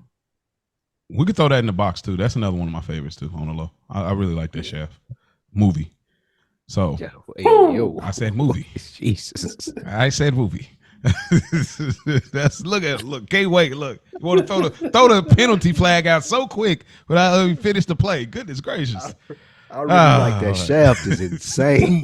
Movie. You could tell it's been a week or two since we recorded because y'all ain't had this ignorance in a while, man. So welcome back to the ignorant podcast of Good Earners Review of The Sopranos. That's what we do. We be ignorant in a fun way, so don't take us too serious. However, speaking of not taking it too serious, Johnny Sack walks out and he's like, bro, I can't do this. Like, man, this man is really heated, bro. Like, you talk about really being mad and having to, like, still. Man, I've been there before. Like, at a job where you like, bro, y'all have an issue, you and some other worker or somebody, like, they was talking a certain kind of way or whatever. Then you the next day you come in, it's like, I'm gonna ask everybody else I can if I need help with something specifically, but that person. I don't want to go to that person's desk, ask them, hey, I seen this. I'm gonna go to everybody else but this person. And when you actually have to go to that person because they the only person know what's going on with the job, it's like, oh my gosh, bro, don't. But anything I want to add just to this? A liar. Like, it's what I think that too. Like, you sitting here just, we did the numbers and we did the ceiling. Like, man, shut up, bro. Like, I don't want to hear none of that shit. We really here because you talked about my wife. You already have apologized as if you said it. That's what type of time I'm on. Don't come in here just starting conversation with some bullshit that I already knew you was getting over on anyway. Nigga, we already know the answer to this. Mm-hmm. How much money is you finna pay me? That's what it comes down to, man. And there's nothing. I really believe that John came in with the intent to just have this sit down about this. And it wasn't until Ralph started opening his mouth, he was like, oh, no. Like Spike just said, man, it's the way he sets it up. There's no accountability with Ralph. And I think it goes a long way if Ralph is just like, you know what, man, I fucked up, man. That's my bad. Even if I was doing it purposely, at least take some ownership to, I should have been more careful. I should have been looking at this more clearly. I apologize. I'm going to make this right. Versus, you know what? They've been using this jerk for years. Turns out you're right, John. I didn't even know it. Like, bro, shut up. You a liar. And he tried to put it off on the dude that drive the trucks. The guy's been adding 50 pounds. Like, shut up. Yeah. No accountability. Nuts, bro. We get I don't really want to add anything to this, which y'all welcome to. We get a scene with Elliot and his daughter, and they're talking about Melfi's kids. Just again, I feel like they're just trying to tie in this concept of all three of the kids in college and this normalcy. Whatever. Like, I don't care. I don't care about Elliot. I don't care about his daughter. I don't care. Like, every time I see stuff like this, it's like whatever. Anything you want to add to that, Rich, or you feel the same way? Nah, I ain't got nothing to say about it. Okay, good. We got a bigger scene, a better scene. We go to the Sopranos household, and Carmela. You cry now, bro. That's crazy to say to your wife, bro. You gonna cry now? Well, good thing, bro. Good thing. This was Carmela and not Janice. Because when somebody asked her, "You gonna cry now?" Things went a little differently. So that's a. Shit. Yeah, you're absolutely right. But Tony comes in. Now, here's a small detail. I don't know if y'all have noticed. I don't know why I've been noticing, but there's a coffee mug on the table. And this coffee mug is like the same coffee mug that always reoccurs throughout the series. When Tony was down in the basement talking to Sid, he's like, you're getting real, strange in your old age. It's the same coffee mug like throughout. Like, I don't know. It's continuity, but it's just one of the things I always notice. This little pastelish rainbow coffee mug. Anyways, but he comes in and she's consolidating bills, and Tony this is what I wanted to speak to earlier from Brian, her cousin's standpoint. Actually, I'll speak to it after I throw the ball in your court. Spike, what did you think about this interaction between this husband and wife and consolidating bills and talking about the future? What you think about this thing? I have a hard time being on Carmela's side with this, though I do understand where she's coming from. I have to expect, or I have to think that she gets an allowance or something, man. If it's such a big deal to you, you put your money towards it. Like if it's is like you sitting here, you finna cry and all this shit, you keep bringing it up every time that we speaking, like you do it then. Show me that it works, or show me that or whatever it may be. If you're so worried about the insecurity of this family, then you do it. Or even she was able to get the 50,000 for college. She can just ask him for a lump sum of money. At some point, he'll give it to her if she presses him hard enough for it, and she can make the investment on her own, which I think she may have did in the later season. But I'm kind of with Tony on the annoyed face. Like, bro, how are you gonna how long we gonna beat this dead horse? Clearly, I'm not. And he tells her like this shit is boring to me. Like I know how to make money. So, Rich. Boy, you got a little Spike. Boy, love Spike. Oh man. Oh. Spikes of the world, boy. Nah, it's interesting, man, because I always can see the angles, right? Mm-hmm. And I get what Spike is saying, because from Tony's perspective, here's the issue. And I think we discussed this on a previous episode. I can't remember which one. Tony and Carmela have been together for years. Been married, I think we're guessing 20 years or so, right? Yeah, coming up on 20, just about. And let's take marriage out of it, just any kind of long-standing relationships. When one party decides to just switch up after years and years and years of doing things one way, and not just switch up, but like make it a point to, it's one thing to voice your concern and sit down. I get it. But also, you gotta, at some point, you gotta explain to me why the way we've been doing it for 20 years isn't working for you anymore. Like, I need to understand that. Maybe that'll help me. Maybe that'll help me be more receptive to where you're coming from. Because to Tony and his lifestyle and what he does, this just isn't making sense. I don't know why you're so pressed and concerned about our finances now. Even when she said, it's a lot of passive aggressiveness. Tony comes down, like, what you doing? Consolidating some bills. This nigga shakes his head. Like, I can't believe. Now you acting like we about to go to the poorhouse. Mm-hmm. Consolidating bills now. We are fine. Like, why is this such a big deal to you? Like, what's going on? You crying about it? Like, help me understand it. Mm-hmm. So from Tony's perspective, I get that, because we've been doing it this way for years. Like, I don't understand. And he's most successful than he's ever been throughout the relationship. This is the height of his success. Well, he's coming upon the height of his success. Yeah. From Carmela's perspective, I also understand that is the part of marriage, that collaboration, that give and take. You are my wife. As Tony likes to always say, you are the mother of my kids. This means something to you. And this is part of that Furio storyline that we see as the season goes along. At some point, Tony stopped treating Carmela like his wife. She's just a dependent to him. She's not a partner. Like, your job is really to take care of the house. You know, I'm gonna fuck on you every now and then. Buy you a few gifts. For real. Bro, I'm being dead ass. I'm gonna buy you some gifts to make up for my fuckery. And that's the status of our relationship. And to Carmela's point, like I said, like I just said about Tony's, at some point when you switch it up like that, it's hard.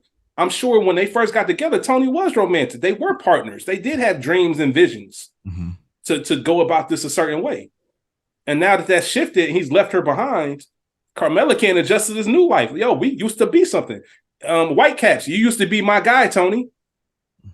You get what I'm saying? Like, that's hard to adjust to. Right. And it's the beginning of why she even gravitates towards Furio. You don't even see me. You don't have any interest. You take no interest in my life outside of what I have to do for you. So I get it. I get both sides of it. I get the mindset. And the biggest issue of all is that there's a lack of communication between them two. They reached a point where they can't talk about each other's issue. And if they do, they don't care about what they're actually saying. They're listening to respond, not listening to comprehend. Yeah. Facts. Well, it's just a challenge between the two. Like y'all said, both y'all said, making great points. You do see both ends of it. But this is one of those moments. I'm sorry, I side fully with Carmella. I understand Tony with the dishing out money because we go back to the AJ when he slapped the soul out of AJ. We was like, I paid $50,000 for college, this and that. For what? For what? So I understand Tony's frustration. Like, bro, I'm always dishing out some kind of funds and all that. But for Carmella, it's like you are making more money, but you are in a position where the more money, more problems. You are a higher up, so you are going to be a bigger target. I need to make sure we're good. You're saying we're good, but this is street money, bro. This is not. So if I get us locked into some kind of insurance policy of some sort, at least I know I'm good, because what Tony fails to realize is Carm is all in. She ain't got no career. She ain't got no side hustle. She ain't got nothing else. I'm all in. I'm whatever was asked or understood at the beginning when I said I do, I'm all in on my part. We agree you're going to go out and hunt and I'm going to take care of the house. I'm all in, but I just need to know, if you're not here taking care of the house, will I be good? You want me to put trust in these other guys that we'll later get from Carmella when she says these guys are not your friends. So when Carm's saying that, I felt her in this moment. It's like you're saying, you saying, oh, it was boring to you, but this is something that I care about and I'm concerned with. Even if you felt that way, that is just not something you tell your wife, bro. Oh, this is boring to me. It's boring to you that this is something I'm interested for the future of our family, regardless if you don't like it. And it's just like you're trivializing the things that I care about, because it's not on your scale, but the things I care about matter too. I just think that he was just so far out of line, and she said, see, that's your problem. You equate love with money. And Carmella says, no, you equate love with money. And I do think that, no, Carmella was the right one when we say that, because Tony looks at, I got this house. And even later, what he uses as a ploy to say, I love you, is later in the episode giving her a black dress. You equate love with money. So I understand where Tony's coming from, but I think he was just way out of pocket, which is why I think he's trying to play a different tune later in the episode. But I thought this was a real great acting clinic from Edie Falco, and just the tears and the trivializing. Like, she really felt like she went through something like this before, because it felt really good here. And truth be told, you got to play that game. I'm sure you know that, Mo. You got to go into those interests that you really don't care anything about. I don't give a fuck about this. Yep. I don't care about opera, but my girl loves opera. So there's no point of you agreeing to take your girl to opera and you just gonna complain the whole time about it. Like, you knew this was going in. This is one I just got to take for the team. Something she loves. This is part of it. So that way down the line, when it's time for me to do whatever I need to do, I can do that in peace.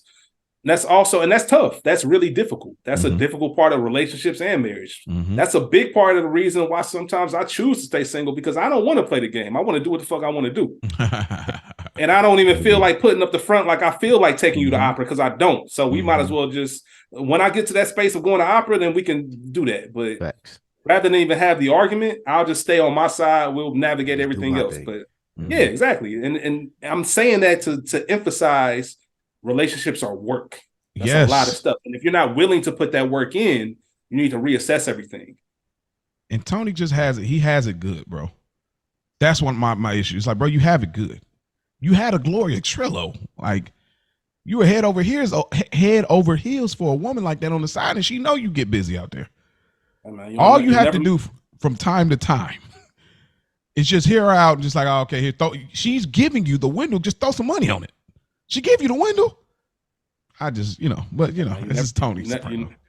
You never miss the water till the well runs dry. You know what I mean? So, but that's a great discussion nonetheless. We get to sit down number 2, and they set up the untraceable cell phones. And now they begin to have this conversation again. Johnny Sack there, Silvio, Carmine, and we get Junior on the phone. And the transaction begins. Them some high price burner phones right there, bro. Back in the day when they bought them phones was expensive. Exactly. And then Junior comes in asking Carmine about like his not medical bills, trial bills and stuff like that. I mean, bro, Tony, get your uncle under control. He's the boss of this family. They do that. I think old people talk. I think this is to emphasize that we don't Junior eating olives, like we don't give a fuck about this sit down or this meeting. This ain't no big deal to us. I think the banter and all that stuff is to emphasize to us, like, John, you're the only one that care about this like this. Okay. Like, we here out of respect for you, bro, but you tripping. Okay. Got you. That's how I always took it. Yeah. So they're going back and forth. There's this moment, they're making a good point here, and I want to get your response on this, Spike. They make a good point here about him not being there, and also not revealing who told him in the Soprano crew. There's a moment where Tony says, "If you tell me, I'll let you whack him." But he doesn't give up the reveal. So my question to you, Spike, is Johnny is trying to have it both ways, not revealing the source and being able to whack Ralph. What do you think about Junior's that? right. Junior's 100% right. Okay. When he says, like, it's my nephew that had a beef here. And I don't even know if that even came across Tony's mind in a sense of, you're bringing this to me, you want sit downs and payoffs and all of these things when you won't even fucking tell me where you got this information from. And I know you weren't there because I heard it, nigga. I don't want to say that, but I heard it too. So yeah, I think that again, this is the brilliance of Junior's character. Like throughout the whole series, you wonder, is he just playing that, or is he like really going through the dimension? Because he'll hit you with these gems throughout the whole series. They teetered this line. So I think that I thought that Junior brought up a great point. I found it really funny that he dressed up for the phone call. That was hilarious to me. Well, he may have been going to quarters. Like the Zoom, the Zoom audio call. He was on Zoom. It'd have been even more funny if he had like shorts on. That is a good pull. Yeah, that is a good question though, Mo. I definitely side with Junior and think he made the best point here. Mm-hmm. And Tony really could have pushed that line if he wanted to. I'm surprised Tony didn't push it more, to be honest. Yeah. Once Junior brought it up, because that is a real thing. And it's a perfect tool to leverage against someone and see where you really stand on this. Because now we took away all your leverage. Like you got to tell me who it is. You got to tell me who it is.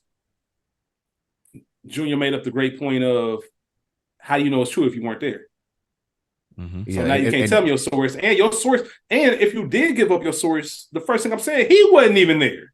Yep. So this is bullshit. And Tony, for all intents and purposes, can be like, man, you don't even know that this was said. Now that you won't give me your source, you weren't there.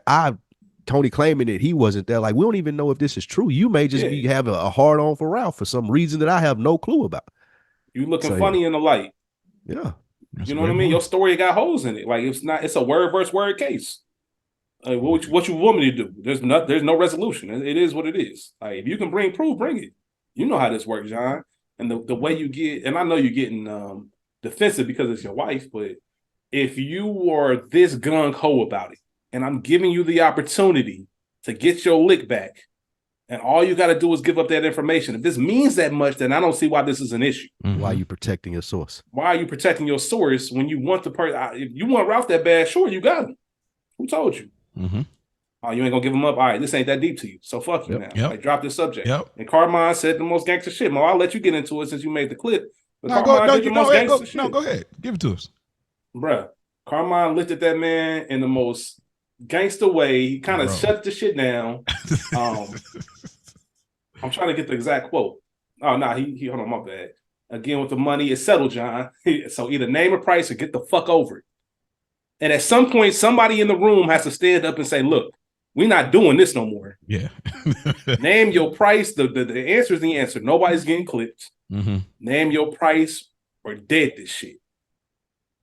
I don't want to hear another fucking word about it. Yeah, it is about the money again. Like, yeah, it is about the money. That big ass house you just bought in Jersey on top of whatever property you got in New York. Yeah. Like Tony said, oh, I know you want to drive a nice little Hyundai, and nah, this is all about the money. Everything we do is about the money. Yeah. That's what the whole business is. Everything's about the money. Yeah. Especially when, and Carmine has this to stand on, because we're not coming to you and just disregarding what you're saying. We just gave you the green light to get whatever you need to get out of this.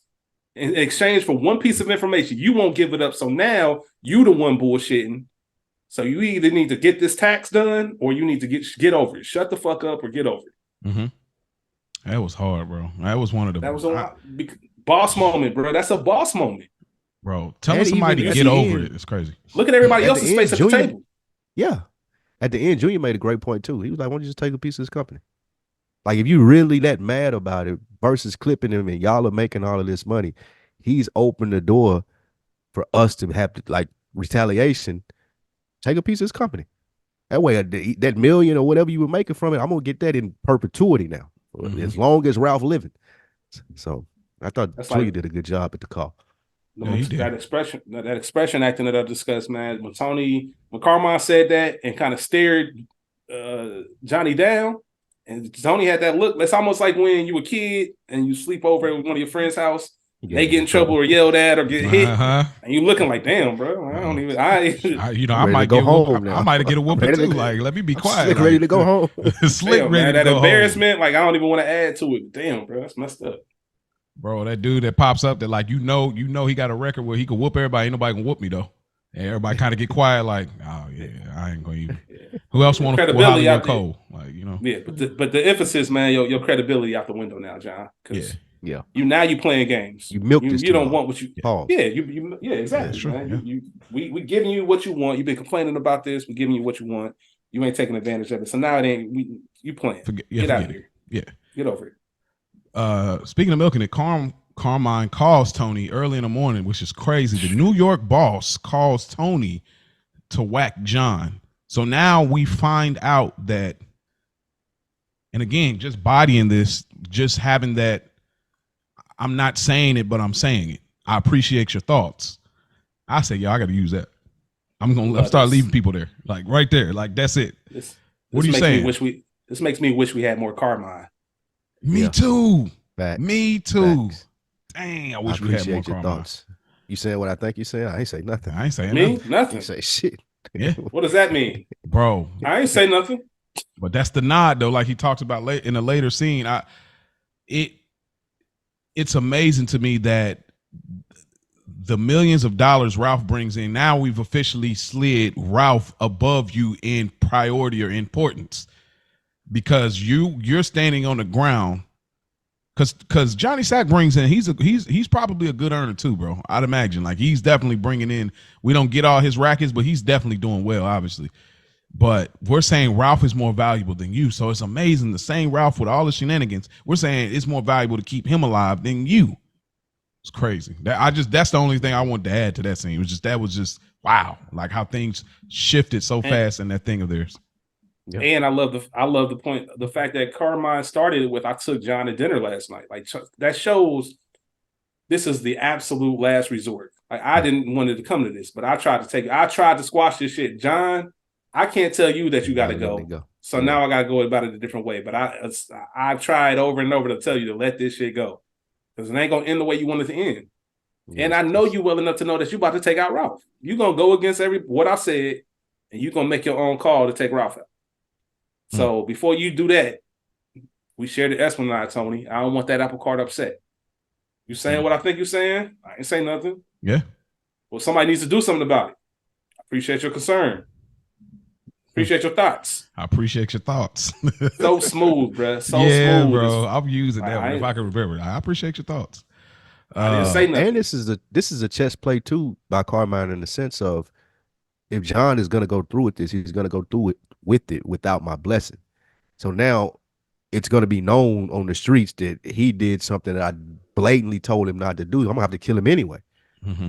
So now Carmine looking at it, is he going to have the strength in numbers? Like, do he got enough people with him already to try to kind of overtake my throne? So a little foreshadowing there as well. Mm-hmm.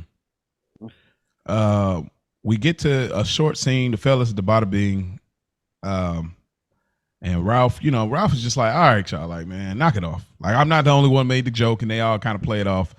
There is a clip I'm going to upload coming soon. That's the worst feeling, though. Everybody do something, and you the only one like to get caught for it, and get into more shit for it. You like, man. And they're denying it too. I'm the king of that. That always happens. Like, Oh, really? Nobody's Okay, ever made a joke about Sidney Jack. No, not like that. Not like that. Bro, yes, you have. We never.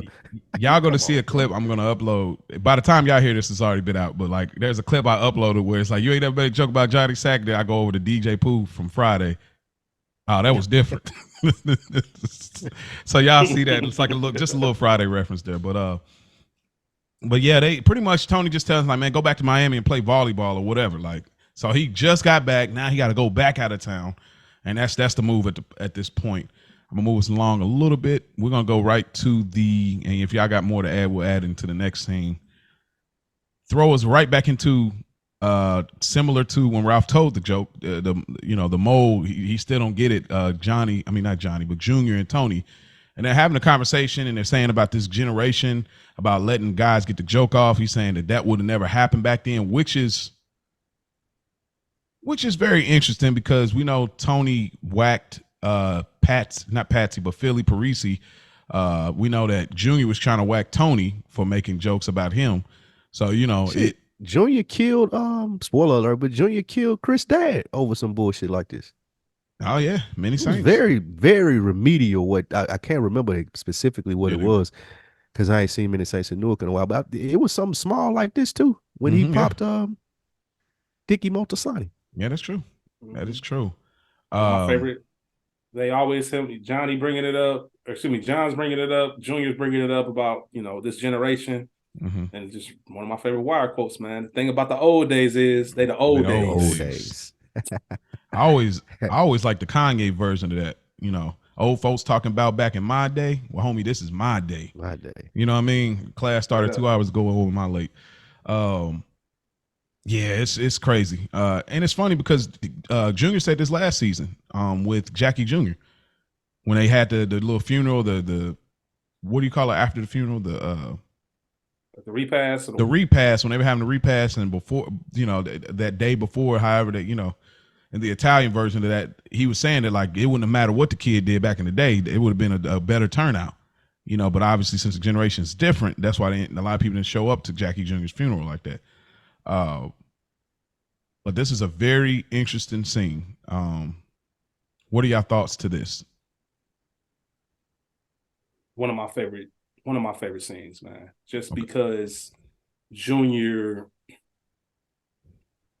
you forget that Junior is a reliable source. I think, Mo, you said it earlier about hanging out with the older generation just to pick up game. And sometimes you have all this knowledge sitting there, and you forget that it's there and you don't use it. And this is just a perfect example of, we know they have their friction and their issues, but this was so valuable to Tony and his leadership and his decision-making on how to play this out. Like, Junior's seen all of this before.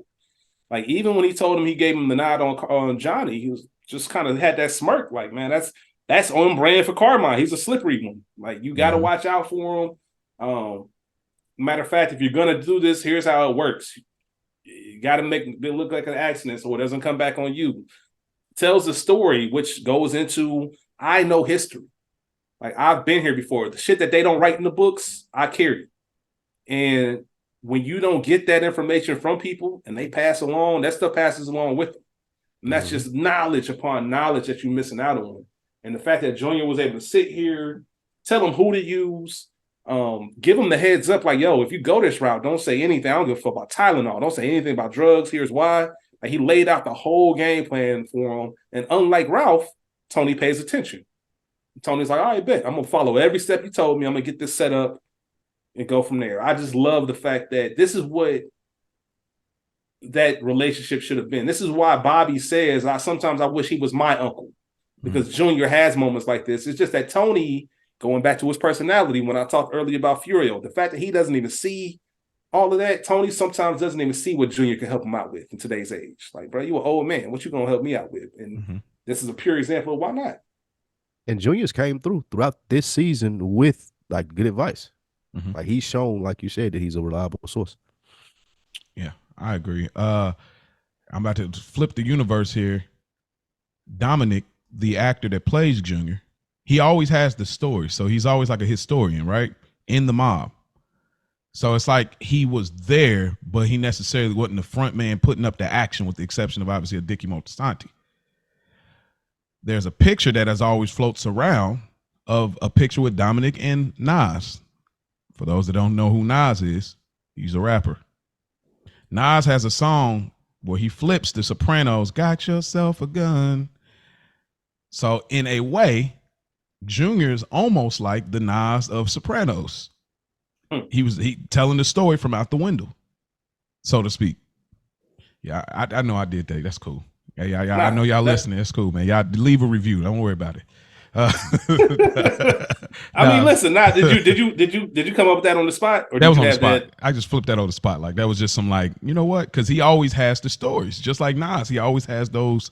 He, you know, the way he writes and everything. Like he was right there and witnessed these things. So Junior is kind of like that in a way. But yeah, just a funny little thing. But it's a good scene nonetheless. He tells him, Tony's trying to look at the upside. Well, maybe it could be a good thing. Carmine Jr. Carmine, his son, Brainless the second, may come in, and that might be a good move. So that's I shouldn't be hearing that. That's a callback to a later scene when he calls his brainless fucking. I shouldn't be hearing that. Yeah, I definitely shouldn't be hearing that. And of course, there's the Lifeline thing or the Weakest Link thing, I think, on TV or whatever. Lifeline. Yeah, that's Who Wants to Be a Millionaire? Who Wants to Be a Millionaire? Who Wants to Be a Billionaire? Huge, like, man, when that show came out, huge game show. Facts. Lifelines, 50-50, Ask a Friend.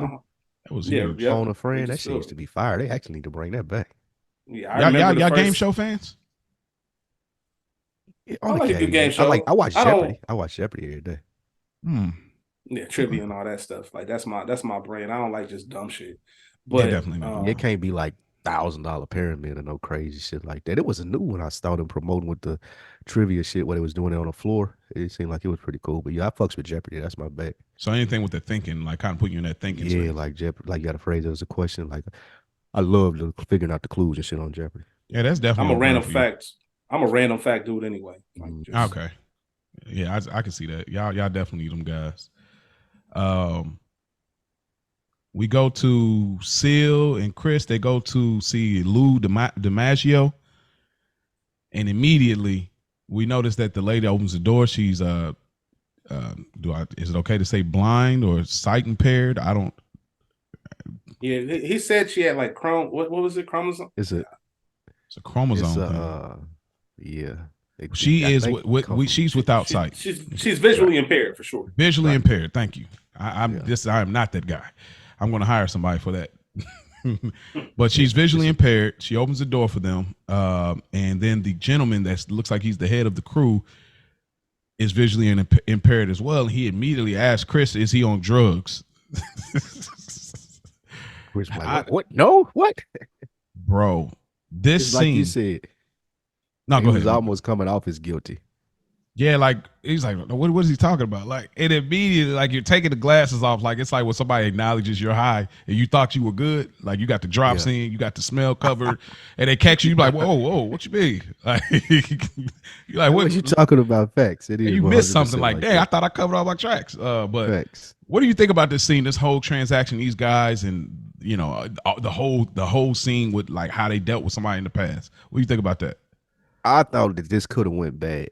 Because one, if you're looking at the picture, like they give the picture, it's got Tony and John on there. I almost think that they probably would have hit the wrong person or tried to hit the wrong person had they gone all the way through with it. Because this is almost like Bobby's dad. Like if I'm gonna outsource something like this to happen, these ain't the nigga. Even with Junior said, yeah, I appreciate it, Junior. That's cool. Let me go get some blacks from the neighborhood. Let me do some ties like this to make it look more like a robbery. Because I just would not like the whole setup here throws me off if I'm Seal. Like, nah, y'all know what, we good. And I would go back to Tony, tell him, hey, look, man, we need to make an executive decision and source this out somewhere else. Bring some friends of ours from the home country or something. But these dudes, I don't know if they'll get it right. They just don't look like it. I agree with you, bro. Because the man on the left, like, who's left? You know what I mean? Yes, like exactly. Who's left? What are you talking about? And why would would it be a picture with Tony? Like, no, that could go really bad. You should have had a Dolo joint. Yeah, cut the Polaroid up, boy. That motherfucker. Get this man a profile picture. You feel me? I don't want to be nowhere in this picture. Yeah, please don't tag me at all. Yeah, thanks. Yeah, but it's just one of the creepiest scenes to me. Like it's just very creepy, very ominous. Like some, Priest comes in. It's some shit going on. Yeah, it's some really weird about it, and even like Seal feels uncomfortable. They do a good job of selling it because it feels so uncomfortable. Even it's like really kind of a blue tint, which gives you that kind of cold cemetery, horror film kind of feel. I'm like, I don't know if they were just like, oh, this would be a great idea, and then came out of it, but boy, it was creepy. Like this scene always is a very creepy scene to me. And they just talking about this dude like they hacked. He said, I held him down. I knocked him out with a crowbar. I held him down, sawed his head off with a hacksaw. And they was like, hey, man, if you want, we could do that again. I don't know if we need to be that overstated. It's ridiculous to think Johnny Sack could have got that treatment. Like, that was, I don't know. That was just crazy. Anybody can get it. Anybody can get it. Go to the Sacramonis' house and hold on, I'm sorry. Go to Sacramonis'. What was you gonna say? I thought you was about to speak to the Sacramonis, but I said when you get done, explain it. Oh, we just at the Sacramonis' house. John gets the call that one of his guys have the drop on Ralph in Miami, and they say go through with it, and he'll deal with the blowback. That's all I was gonna say about like that scene. Again, with the background stuff, I think they do a wonderful job. Like as viewers, we haven't gotten to the scene yet. It kind of blows up everything, but we almost throughout this episode we feel John because, like I said earlier, she weighing the food. Now she eating fruit salad with the low fat whipped cream. It's like, as a viewer, you looking at it like, okay, she is trying, man. She ain't just like a fat, lazy lady. Like she really trying to get her shit together. So I see why John is this man. I know I've made this point before, but I just want to reiterate it there. Right. So she's like a victim right now. Yeah. She's still a victim in our eyes. Right. Anything else you want to add to that scene, Rich? Shout out to the fruit salad, man. Shouts out to the fruit Low salad. Fat whipped cream. Low fat whipped cream. Low fat was a wave. Fat free and low fat was definitely a wave. Carmela, she's looking through a real estate book, going to the table of contents. She goes down to the very bottom and says, what can I come up with to go and have a reason to go see Furio?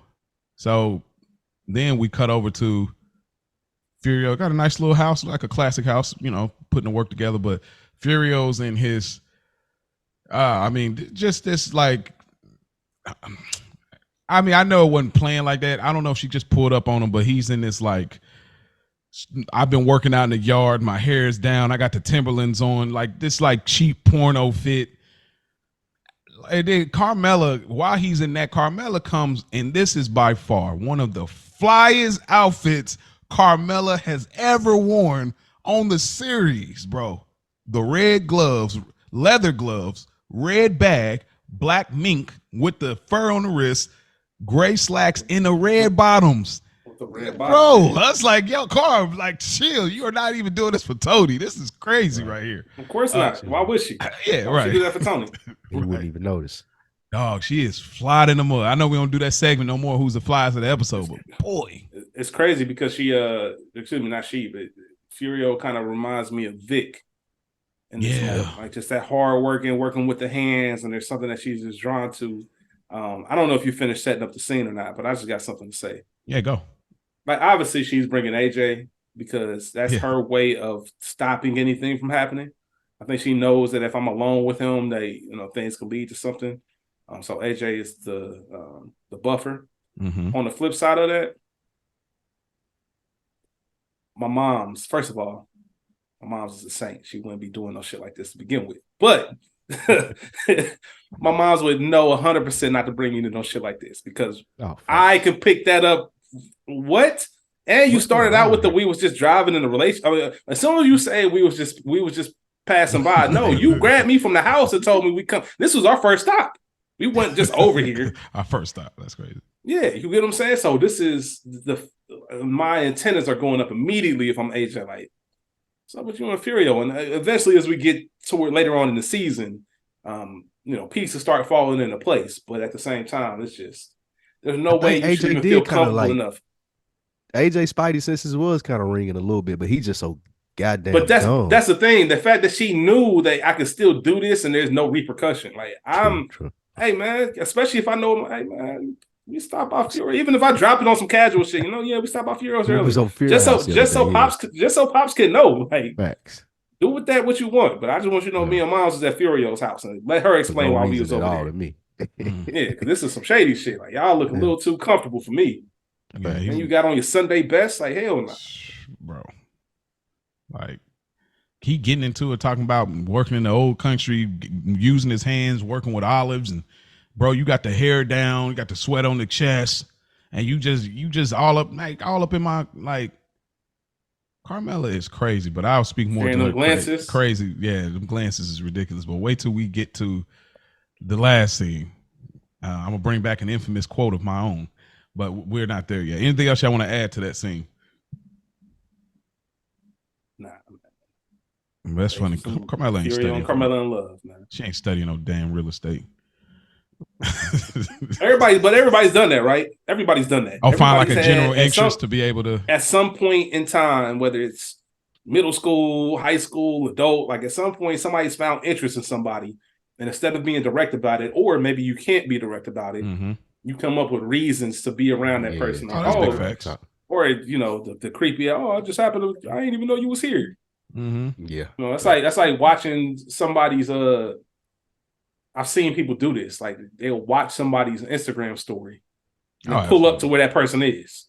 Okay, that's crazy. And then that's some wild shit, bro. Whoa. I know some. That's some wild shit. Some Joe Goldberg. And play it off on some. I didn't even know you was here. Yes, you nigga. Yes, you did. All that, you better hit the shot. You damn sure better. Hit that shot. You better. Right, that is from all my you fans out there. That is definitely some Joe Goldberg behavior. 100%. Straight up, bro. 100%. Art imitates life, my nigga. Yeah, boy. We go to the Sacramone's house. John. He heads out. He forgets his sweater. Got that Burberry coat clean. Boy, they do a good job. The over same there. joint. Yeah, you're right. Good job over there. Yeah. But yeah, he forgets the sweater. We get a quick little pan to Ralph in Miami, and the guy calls. That's a clean ass crib. Man, if I had more time, I would definitely talk about my love for the Sacramone crib.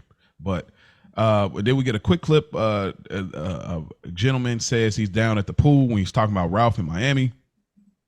We cut back, and he goes looking for the sweater, trying to see what Jenny is. He goes downstairs, catches Jenny. She's saying she's doing the laundry. Then he does that look, which is just a great look.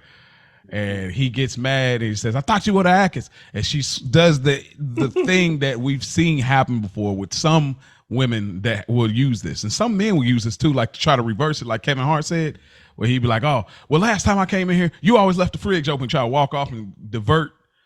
So he's like, "I thought you were gonna quit. I thought you were gonna quit smoking cigarettes. Isn't that that's like, do you know what you've done?" Like, what do y'all think about this? Just this interaction, like what's going through John's mind? Because y'all kind of revealed to me. Because I was so confused until y'all said it. But Spike, I'll start with you. What is going through his mind right here? Brilliant setup, like just brilliantly set up throughout the episode, as we've mentioned, like seeing all the things, and it looked like she was trying, and John was under the impression one thing was happening, and it wasn't until this moment, like what we've been saying the whole episode, of how ridiculous he finally understands how ridiculous this is. The whole thing with the do you realize what you've done line. And it was because, again, he thought that she was fighting a good fight. He didn't realize, she fat. She is fat. I love her still. That's my wife. I love her, no doubt. But I signed up for this, so I'm gonna deal with it. Everybody else doesn't have to. I can't expect that same type of respect, even if I am Johnny Sack. Like the truth is, you're married to a plus size lady, and he doesn't really. It's like it all kind of just came out to him at this moment. It's like, oh shit, I'm being a dickhead, man. We've all had those moments, and like I'm being ridiculous, and it finally hits for him. Listen, man, it is hard. Johnny realized in this moment that it's hard. It's hard calling the kettle black when you're the pot. You know what I mean? Like I can't. If Ralph really got clipped over this, and I realized that my wife isn't even fighting the good fight like I thought she was, I'm the asshole. I'm the asshole in the situation. It's not about. So it wasn't even. Of course, it's about the remark, but it's also because nobody likes bullies. Johnny felt like you bullying my wife, man. She's trying her best, man. I ain't got no regard for her efforts. Mm-hmm. And as soon I ain't been out the house 10 minutes, and you got a whole stash. secret stash, and you down here getting it in. You cut, and you know you in the wrong. Or I'm not saying you in the wrong, like she can't eat what she wants to eat, but the fact that you're hiding it, and Johnny, it's a beautiful moment too, because Johnny tells, don't I look at you like that? Don't I tell you beautiful? There's nothing I've ever done to make you think that your weight was an issue. I love you for you. And even the fact that he like grabs her shoulder when she's crying, like, you've lied to me, you fucked up, but I want you to know that you're still my girl. Now I got to fix this other shit. I wanted you to be proud of me and all that. Like, I get it. And he's like, I am proud of you. It's a sweet moment, but it's also that realization, like, yo, you fucked me here. Because I'm going to bat for your honor. Like, I put a nigga in ICU for you. Yeah. And the thing that she said, and the thing that she said, I want you to be proud of me. That's all he been fighting on for the last 2 episodes, the pride factor, and it was beautifully done. Yeah, because if you didn't want to listen, if you ain't got to put on this acting shit for me, like, so now you think about everything we've seen this episode, like, you're really out here fronting, weighing the food, making the fruit salad, and it don't matter. Like, I think that's what drove him up the wall. Like, bro, like, you could have easily had your Twix and your Nutty Buddies and all that shit, and I'd have been cool with it. Mm-hmm. Yeah, he said, don't I look at you like the other mob wives? She was like, yeah. He said, I told you that Atkins crap. And he's like, I love you, and they have a beautiful, sweet moment, which is a great thing to see. Mm-hmm. But it's so ridiculous that, like, bro, you really didn't get it. Like, this is the moment where you realize, oh, that was different. You know what I mean? Like, it's a joke. It's a joke. It's just stupid. Like, when you realize, it's like when everybody in the room tells you you're bugging, but you're dying on the heel of, no, y'all bugging. I'm telling you, when it comes out, this is going to be the truth. And then you realize, oh, dang, everybody was right. I didn't see that. You know what I mean? So it's just a crazy thing, but a great moment. Imagine that getting out. Like, damn, man, Johnny, is she? Oh, bro, you put her for that, and she over here doing this. Yep. Move through these scenes fairly quickly. Ralph, oh my gosh, I will react after. Ralph is on in front of the pool.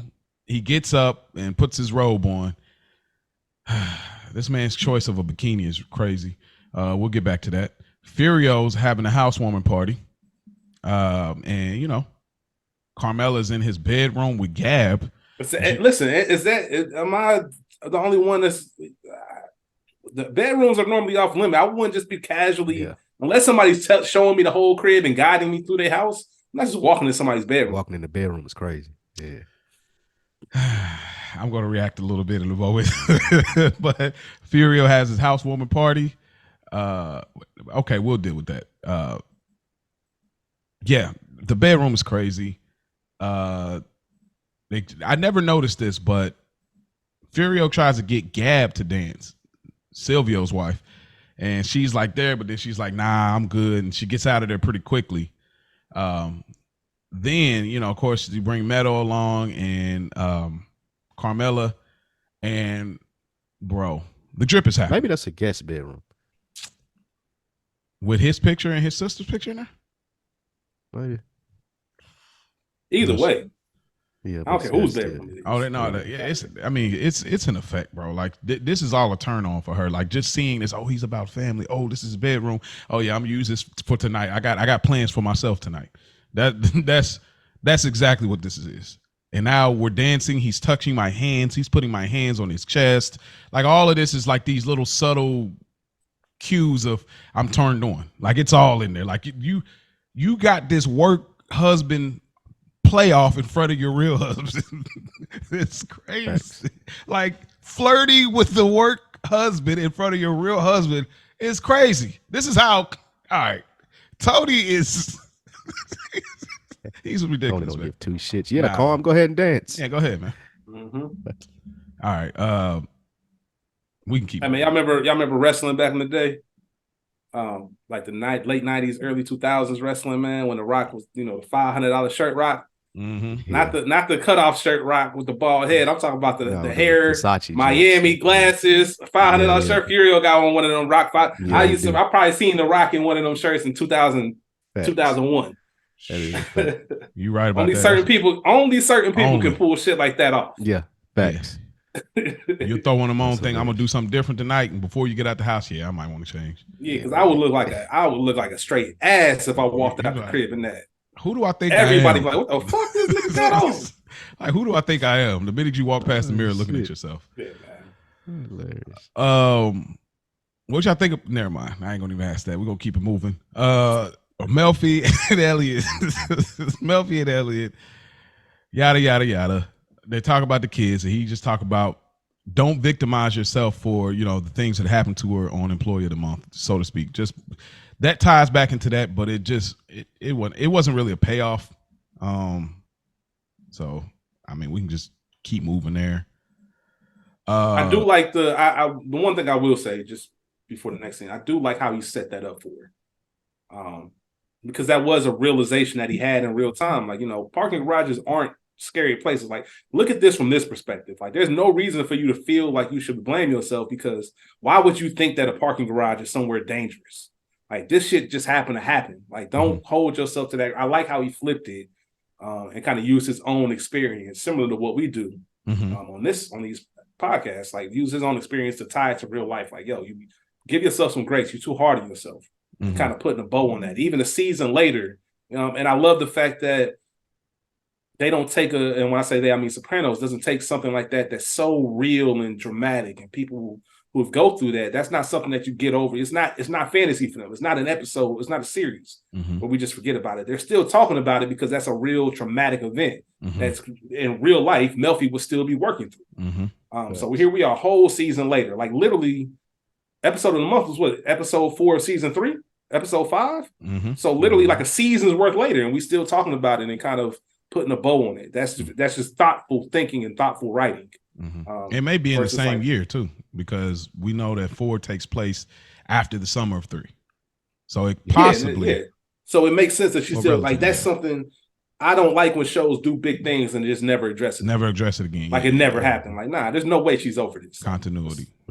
I didn't get to say, but Johnny Sack calls off the hit on Ralph with that gentleman that's in the elevator. I wish I would have seen him more. There's something about him that is appealing that I think could have been a dope little, like, he's that, he's our hitman from the outside or whatever. But anyway. Fuck's your problem? Right. Exactly. I won't have. I'm like there, like right there. Like, Ralph Johnny. That close. Yeah, like, bro, easy. He's still like, I really want to do it though. Like, Ain't that crazy knowing, like, not knowing that you that close to being up out of here? Close to being That's crazy. Yeah, that's crazy.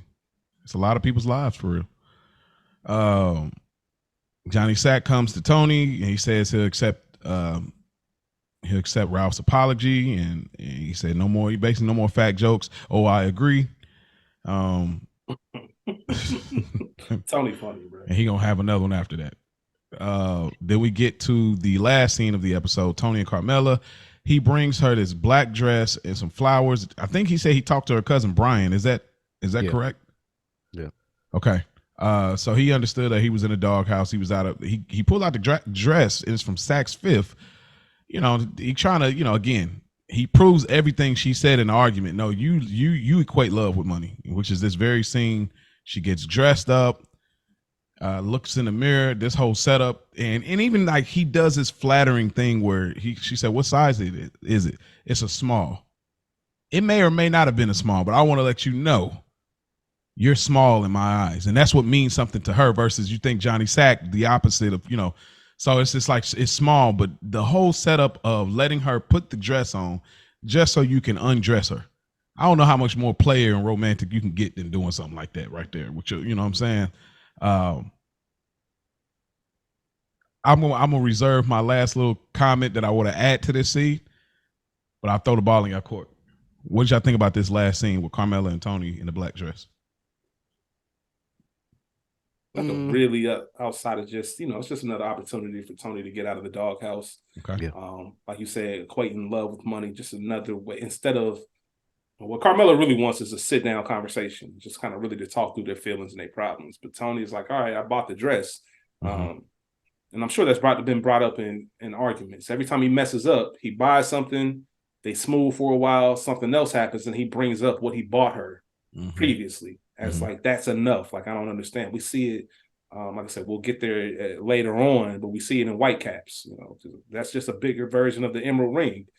I'm used to these. I'm used to these gifts, bro. These aren't real anymore to me.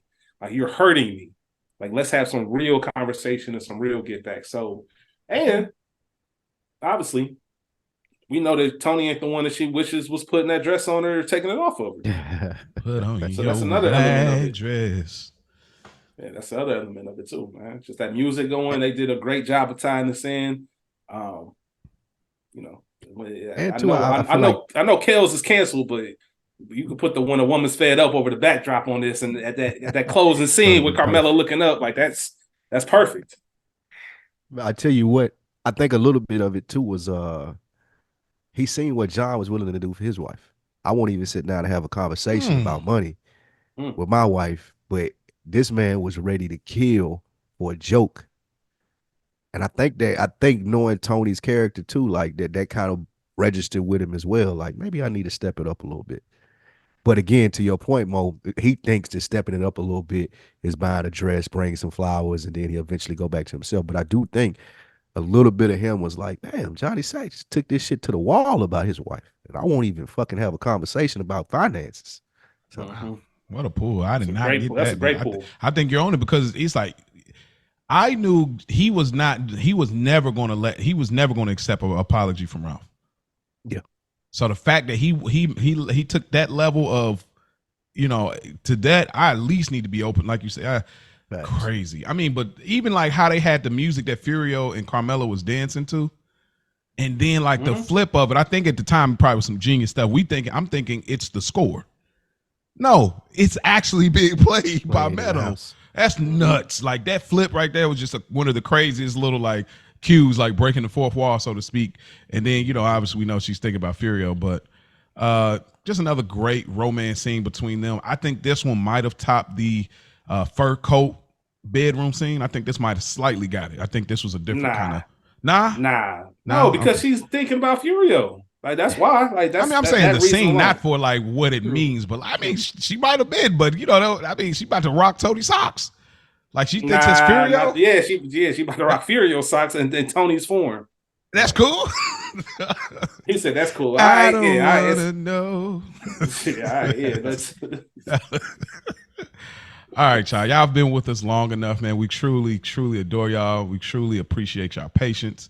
So, before we get out of here, we like to leave y'all with some rankings. Again, Happy New Year for those that are tuning in at this very moment.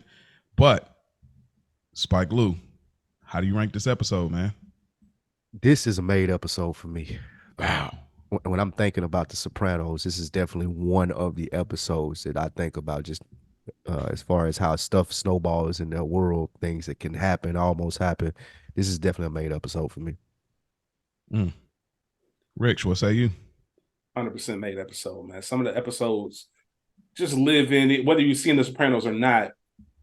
There's certain episodes you hear about prior, certain scenes and certain moments, Pine Barrens, and I say The Wait is one of those as well. Like, even when you look at, with us doing this podcast, when you look at the episode lineup, it's almost like looking at a schedule. Like, if you're an athlete, all right, that's a dub. We should be able to take care of that. Yep.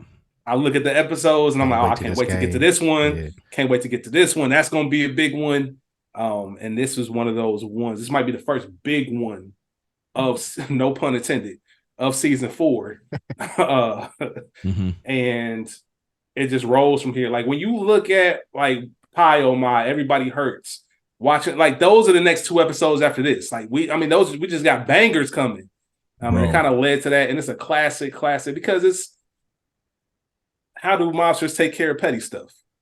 Like, how do you handle something like this? And just like I said, not only that, but honestly, they really did, and I want to say this, they did a great job of being mindful of putting the candy in the medicine. like really saying a bigger message about how society looks at things, such as weight and such as what the norms are supposed to be, what you're supposed to look like. You can only love your wife if she looks like this. They did a great job of flipping that on his head, looking at the double standards. And obviously, man, women, do y'all thing, man. If y'all, whatever y'all want to do your thing. Yeah. Yeah, this is definitely made by far. I can't wait to this season should be one of the most interesting, and I want y'all to keep track, and I'll bring back the rankings like I do at the end of each season, but I want y'all to keep track because this is going to be an interesting conversation of what's the best episode of this season. I feel like Pine Barrens drives season 3 because of everything around it, so that was kind of an easy one. I didn't choose that, but y'all two did. I think this season is going to be at least 3 of these joints. It's like, because I already know which one I think is going to be the best one, but this was up there. So definitely by far a made episode, bro. So real quick before we get out, I know we got a couple more things to talk. Y'all know, and Mo, I know you're familiar with this, Spike. I don't know how familiar you are. Culture Garden, we did the best episode ever series. You know we got to do that with Sopranos once we finish this, right? Because it's a different format. Spike, I don't know if you know what we did. What we did was we just individually, so we did Martin. And we did each season. So it's not like a long form breakdown. What we did was we just wrote down our top 3 episodes. We did honorable mention and what our top 3 episodes were for each season. And we did it week by week. So season 1, season 2, and then so each 3 of us would take like an episode into the finale. Like, so this is advancing to the finale. And we had this pool of episodes and we all kind of pick out like which one is the best, what's the best episode of Sopranos ever? And the conversation goes by that. And I think that's another way, another content that we got for y'all. Once we finish doing a long form version, all right, let's actually see what the best episode is. Okay. And concentrate on that versus talking about these episodes episodically. That's something I think that's going to be fun when we get everything finished. And to your point, Mo, bangers in this season. Yes. So we're looking at we're looking at about 7 weeks. That's another, because we got 6 seasons, and then at 7th will be us taking the best of, because each episode will be what's the best episode of season 1. What's the best? And I don't know. Maybe we may group them together. If the season's like 1 and 2, we might put it together. I don't know. We'll figure that out when we get there. But I will say, which I did with the Martin, the way y'all concluded it, what the overall theme of it is, and which of the 2 that y'all came up with was like the love story aspect of it. I thought it was a great foundation to say this is how we chose. This is the best episode. So, and it helps you. And the cool thing, like I said, not to be too long-winded, the cool thing about it was you figuring it out in real time. The same way we talk here, and you guys might bring up something that I never thought of, or I never looked at it from that perspective. Like, I go into it with a clear mind. Like Martin, we said it every week. If you would have told me just off paper, off memory, what your favorite episodes would be, it's one list. And then when you actually sit down and look at them, like, oh damn, I expected this episode to be up there. I expected this didn't even make my top 3. And you look at the beauty of these episodes and what they meant to the series. So it's a whole different lens. So I'm looking forward to that. But we got a lot more episodes of Sopranos to go. Absolutely. Spike Blue, who gets the good earning chain this episode? Oh, Carmine. Easy. Easy call. Carmine was in his bag. He came and hit 30 off the bench.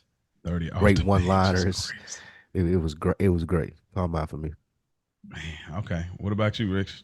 The answer is Carmine. For the sake of being a little bit different, I want to give Junior some flowers because Junior's just kind of forgotten about a little bit, and here you are sitting on all this knowledge. All you need is somebody to ask some questions. Ask another question, as Spike likes to say. Junior was in his bag this episode. I gotta go Ralph Cifaretto, man. Nothing's gonna save from being popped. Yeah, I know. Nothing's gonna happen to me. Money talks, bro. Like, it don't matter what it is. I didn't even know. Oh, there was somebody's gonna. Oh, okay. Yeah, you know what I mean. Like, it's just one of those. Oh, something's gonna happen. Oh, okay. Yeah, I didn't know. I was making money with 3 hands. I didn't know. So I definitely gotta get Ralph. Ralph got everything off. He disobeyed Tony in front of him. Went back to Miami. Still, all that, whatever. But he got off. Who gets the Broken Balls Award, Spike? Broken Balls Award, Jenny Sack, man. Jenny, the butt of the jokes. And we see she had her secret stash there that made her husband go do all of this and get out of character. So I got to go with Jenny Sack. It's a good call. What about you, Rich? Going with her spouse, Johnny Sack. I caused this big uproar, and it really was about nothing at the end of the day. Like, I got to come in here hat in hand, tell Tony that I'm ready to accept the apology over something that I literally was about to go to war over. And all of a sudden flip the script. And the fact that I have to humble myself, start doing business with Ralph again and all that, man, that's just a terrible feeling, especially the damage that I caused. I put a kid, he got permanent nerve damage, like all that shit. Yeah. And my wife lied to me, man. Damn, you didn't have to do all that. Right. Johnny Sack, definitely. Like Johnny Sack he kept taking L's this whole episode, and nobody was riding for him. Nobody. Like, so yeah, so I definitely. That's how it is when it's about your woman, though. No, yeah, you're right. You're right, because it's not it's a business matter for people, not a personal. So definitely Johnny Sack. I normally try to go different, but this was just one of the ones, bro. You kept getting a little homied. Women and kids, man. Like, or moms. Don't ever assume how somebody gonna respond when you talk about their woman or their kids, bro. They liable to take it all the way there. Take it there. Lastly, Spike Lee, what was your favorite moment of this episode? Ralph wants to fuck Jamie. he wants to fuck her. He wants to fuck her. The chat from that whole Johnny. the when he first brings the problem, when Johnny first brings the problem to Carmine. That's a good one. What about you, Rich? The conversation, the telephone game, when Tony's trying to coach Ralph to that thing. I just love that we're gathering information. Let's figure out what Johnny really knows. Because as we mentioned earlier, Tony doesn't even know, damn, does he know I was there? Let's see what Johnny really knows, how much validity is here. Let's see if we can pick up on who might have told him based off the information he gives us. I got a game plan in line. Let me stick to it, and we're going to get through this. And Ralph just, Willie beaming it, waving off the play and doing his own thing. And Tony's frustration with it, just the expression acting, everything. Just, I told you, no apologies. Like, all of that was incredible. All of that was incredible. But man, it's hard not. Them two Carmine meetings, both of them sitting there. Not the one where he left, but the one where Johnny came to him, like Spike said, and the one where they when Junior was on the line too. Those are strong contenders. Well, I'm glad you said that, because that is mine. The audio Zoom call meeting with Junior, Johnny Sack, and all of them. Like Carmine pretty much is like, hey, bro, all right, man, knock it off. Like this it. Like, it's about the money. Yeah, it's about the money again. Like, so either take the money or get over it, bro. Name a price or get the fuck over it, bro. It's that fuck that he and it's just like he just stares. Like, that's the thing Carmine does. He just stares. All he was missing was a bitch nigga at the end of that. That's crazy. Y'all know it wouldn't be us if we'd give y'all those nuances of our blackness. But nonetheless, man, we truly thank y'all for tuning in. I know y'all had to miss out on last week, but we are back again in this thing for the new year. So I hope y'all had a great New Year's. I hope that y'all enjoying this show. We got plenty of other shows. If y'all interested, y'all can look at our description. We're on YouTube as well as Apple, Spotify, Podbean, all of the places you can find us. We're there. We also have an Instagram, Good Earner Pod _Sopranos. If y'all want to DM us or you just want to get your meme fix and laugh at some stuff, go check that out as well. Y'all can email us, goodearnerpod@gmail.com, if y'all just want to show some love or send some thoughts, whatever it may be, man. We appreciate all of the subscriptions, all of the likes, all of the comments, all of that. We appreciate y'all. Thank y'all for tuning in. And remember, don't forget about it.